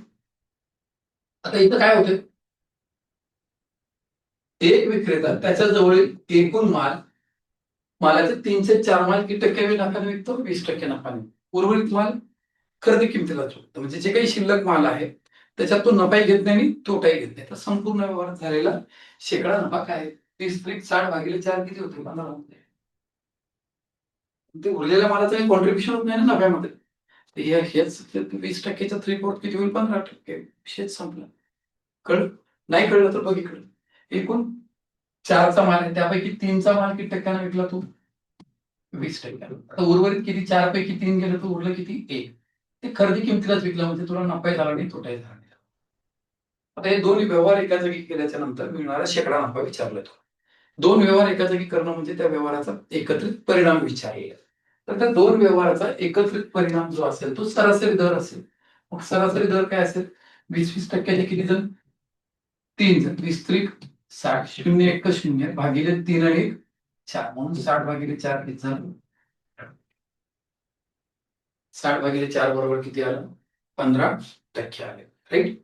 त्याच्यानंतरचा प्रश्न बघा काय म्हणतोय की एका व्यक्तीनं एक घोडा आणि एक बग्गी एकूण 30,000 रुपयात खरेदी केली. किती हजार रुपयाला खरेदी केली? 30,000 रुपयाला. आता माहिती नाही घोडा केवढ्याचा आहे आणि बग्गी केवढ्याची आहे. त्याने घोड्याची विक्री 20% नफ्याने केली. घोडा केवढ्याला विकलं त्यानं? 20% नफ्यानं. आणि बग्गी 10% तोट्यानं आणि संपूर्ण व्यवहारात 2% नफा झाला म्हणते. आता ह्या प्रॉब्लेमला आपण कुठल्या पद्धतीने सोडवायला पाहिजे हे आपल्या लक्षात आलं पाहिजे. घोड्याचा व्यवहार 20% नफ्याचा, बग्गीचा 10% तोट्याचा, हे 2 व्यवहार एका जागी केले की ओव्हरऑल आपल्याला त्या नफ्यामध्ये किती टक्क्याचा नफा होतोय? 2%चा होतोय. म्हणजे 2 एलिमेंट एका जागी केल्याच्या नंतर त्याचा एकत्रित परिणाम काय होतोय हेही आपल्याला दिलेलं आहे.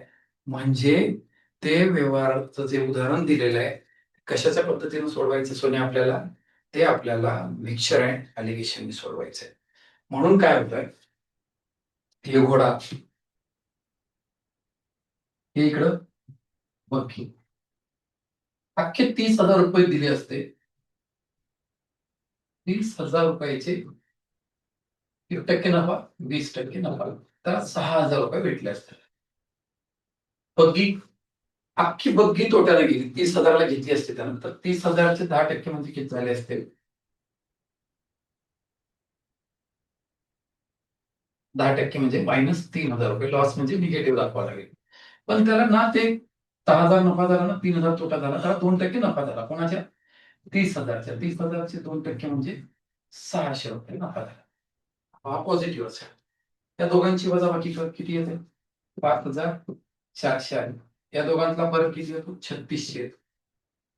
राईट, यांचं गुणोत्तर घे. 18 दोन्ही 36, 18 त्रिक 54 झालं. जे हे 2 आणि 3 याचे 2 भाग याच्यावर खर्च झाले तर 3 भाग याच्यावर खर्च झाले. म्हणजे हे काय झाले? 5 भाग बरोबर 30,000 रुपये आले. तर त्यांनी काय विचारलं तुला? घोड्याची आणि बग्गीच्या खरेदी किमतीत फरक. खरेदी किमतीत यांच्यातला फरक किती असेल मला सांग मग. 3 आणि 2 मधला फरक किती आहे? 1 भाग आहे. मग आपल्याला फरक विचारला. फरक किती भागाचा आहे? 1 भागाचा आहे. 5 भाग जर तुझे 30,000चे झाले तर 1 भाग किती हजारचा होईल तुला? 6,000 रुपये. तर त्या 2 किमतीमधला फरक किती हजार रुपये? घोड्याची किंमत आणि बग्गीची खरेदी किंमत यांच्यातला फरक किती हजार रुपये असेल? 6,000 रुपये असेल. इम्पॉर्टंट करायचं. प्रॉब्लेम परीक्षेला असण्याची दाट शक्यता आहे, दाट संभाव्यता आहे. राईट, 6,000 रुपये. एक एक भाग 5 भागाची किंमत 30,000 तर 1 भाग 6,000 रुपयाचा. तर 6,000 रुपयाचा डिफरन्स असेल. राईट. याच्यानंतरच्या उदाहरणामध्ये बघा, एक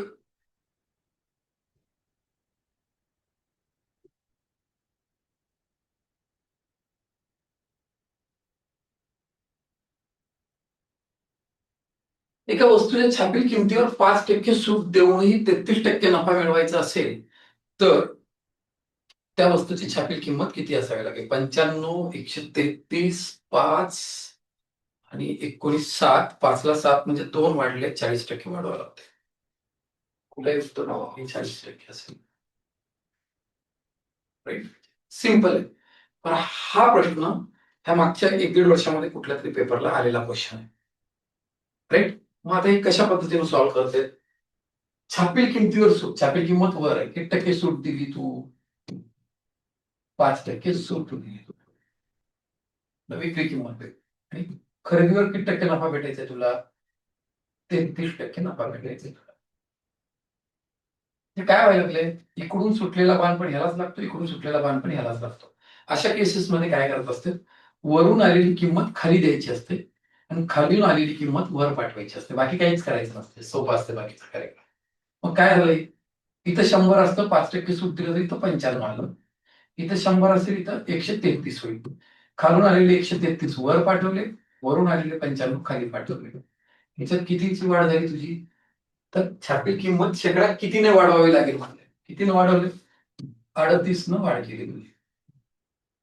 आता शेकडा वाढ काढायची तुला. किती वाढवलास बेटा? 38 वाढवलास. कुणावर वाढवलास बेटा? 95 वर वाढवलास. टक्केवारी म्हटलं की वर किती शून्य? 2 शून्य. कॅल्क्युलेशन केला किती टक्के? 40%. एवढं सिंपल प्रॉब्लेम आहे. आणि हा प्रॉब्लेम आता रिसेंट मध्ये म्हणजे मागचे जे कंबाईन झाले ना, त्याचं प्री किंवा मेन्सला कुठेतरी आहे. राईट. म्हणजे परत म्हणजे अशा पॅटर्न मध्ये त्यांचं लक्ष गेलेलं आहे, तर अजून ते रिपीट होण्याची शक्यता नाकारता येत नाही. कारण आता त्याच्यानंतरचा प्रॉब्लेम बघा काय म्हणतोय. एक दुकानदार आहे, 36 पेनच्या छापील किमतीत 40 पेनची खरेदी करतो. किती पेनच्या खरेदीत? 36 पेनच्या छापील किमतीमध्ये 40 पेनची खरेदी करतो. काही टेन्शन असणार. राईट. मग त्याची विक्री तो 1% सूट देऊन करतो. सूट कशावर देते? छापील किमतीवर देतात. तर त्या व्यवहारात होणारा शेकडा नफा काय? 10 ला 9, 9 ला 10, 9 रुपये 90 पैसे, 9 ला 90 रुपये, 9 रुपये 90 पैसे म्हणजे 90 पैसे नफा झाला. 10% नफा झाला. त्याचं उत्तर किती? 10%. सोपा प्रॉब्लेम. पण आता इथं सोपे पण कशा पद्धतीने तुला ते मेथडला जर अप्रोच असेल तर सोपं आहे. आता काय होतंय? एक दुकानदार आहे, 36 पेनची छापील किंमत म्हणजे छापील किमतीवर जर मी पैसे दिले माझ्या जवळचे तर 36 पेन येतात आणि खरेदी किमतीने घेतलं तर 40 येतात. बरोबर आहे? म्हणजे छापील किमतीवर मी खर्च केलेली रक्कम आणि खरेदी किमतीवर खर्च केलेली रक्कम सारखी. म्हणजे मला आता दराचा विचार करावा लागेल. तर नग आणि दर एकमेकांसोबत कुठल्या चलनात असतील? व्यस्त चलनात असतील. म्हणजे मी काय म्हणतो बघ, तुमच्या लक्षात येतं का? हे पेन हे छापील हे खरे. हे नग. इथं 36, इथं 40. 4 9 30, 4 10 40. नगावरून दरावर. इथे किती? 10. इथे किती? 9. राईट. म्हणजे तुझा छापील किमतीचा दर किती आहे तुझा? छापील किंमत किती आहे तुझी? 10 रुपये जर असेल सोन्या, 10 रुपये असेल, तर जाऊ दे 100 रुपये पकड. 100 रुपये, 10ची 10 पट घेतला, 100 रुपये असेल, तर खरेदीची किंमत किती असेल तुझ्या? 10ला 100 पकडलास तर 9ला 90 पकड. राईट. आता बघ, छापील किमतीवर 36 होतील की 100, 36 पेनची, आणि 90 रुपयाप्रमाणे 40 पेनची 36 झाली. राईट. आता 1% सूट देतो. सूट दिली किती टक्के? 1%. इथे किती आली खरेदी किंमत? विक्री किंमत किती आली तुझी? 99 रुपये. म्हणजे खरेदी 90ला केलायस, विक्री 99ला करतोयस. तुला त्या व्यवहारामध्ये काय होईल? नफा होईल का तोटा होईल? शुअर नफा होईल. नफा किती झाला तुझा? नफा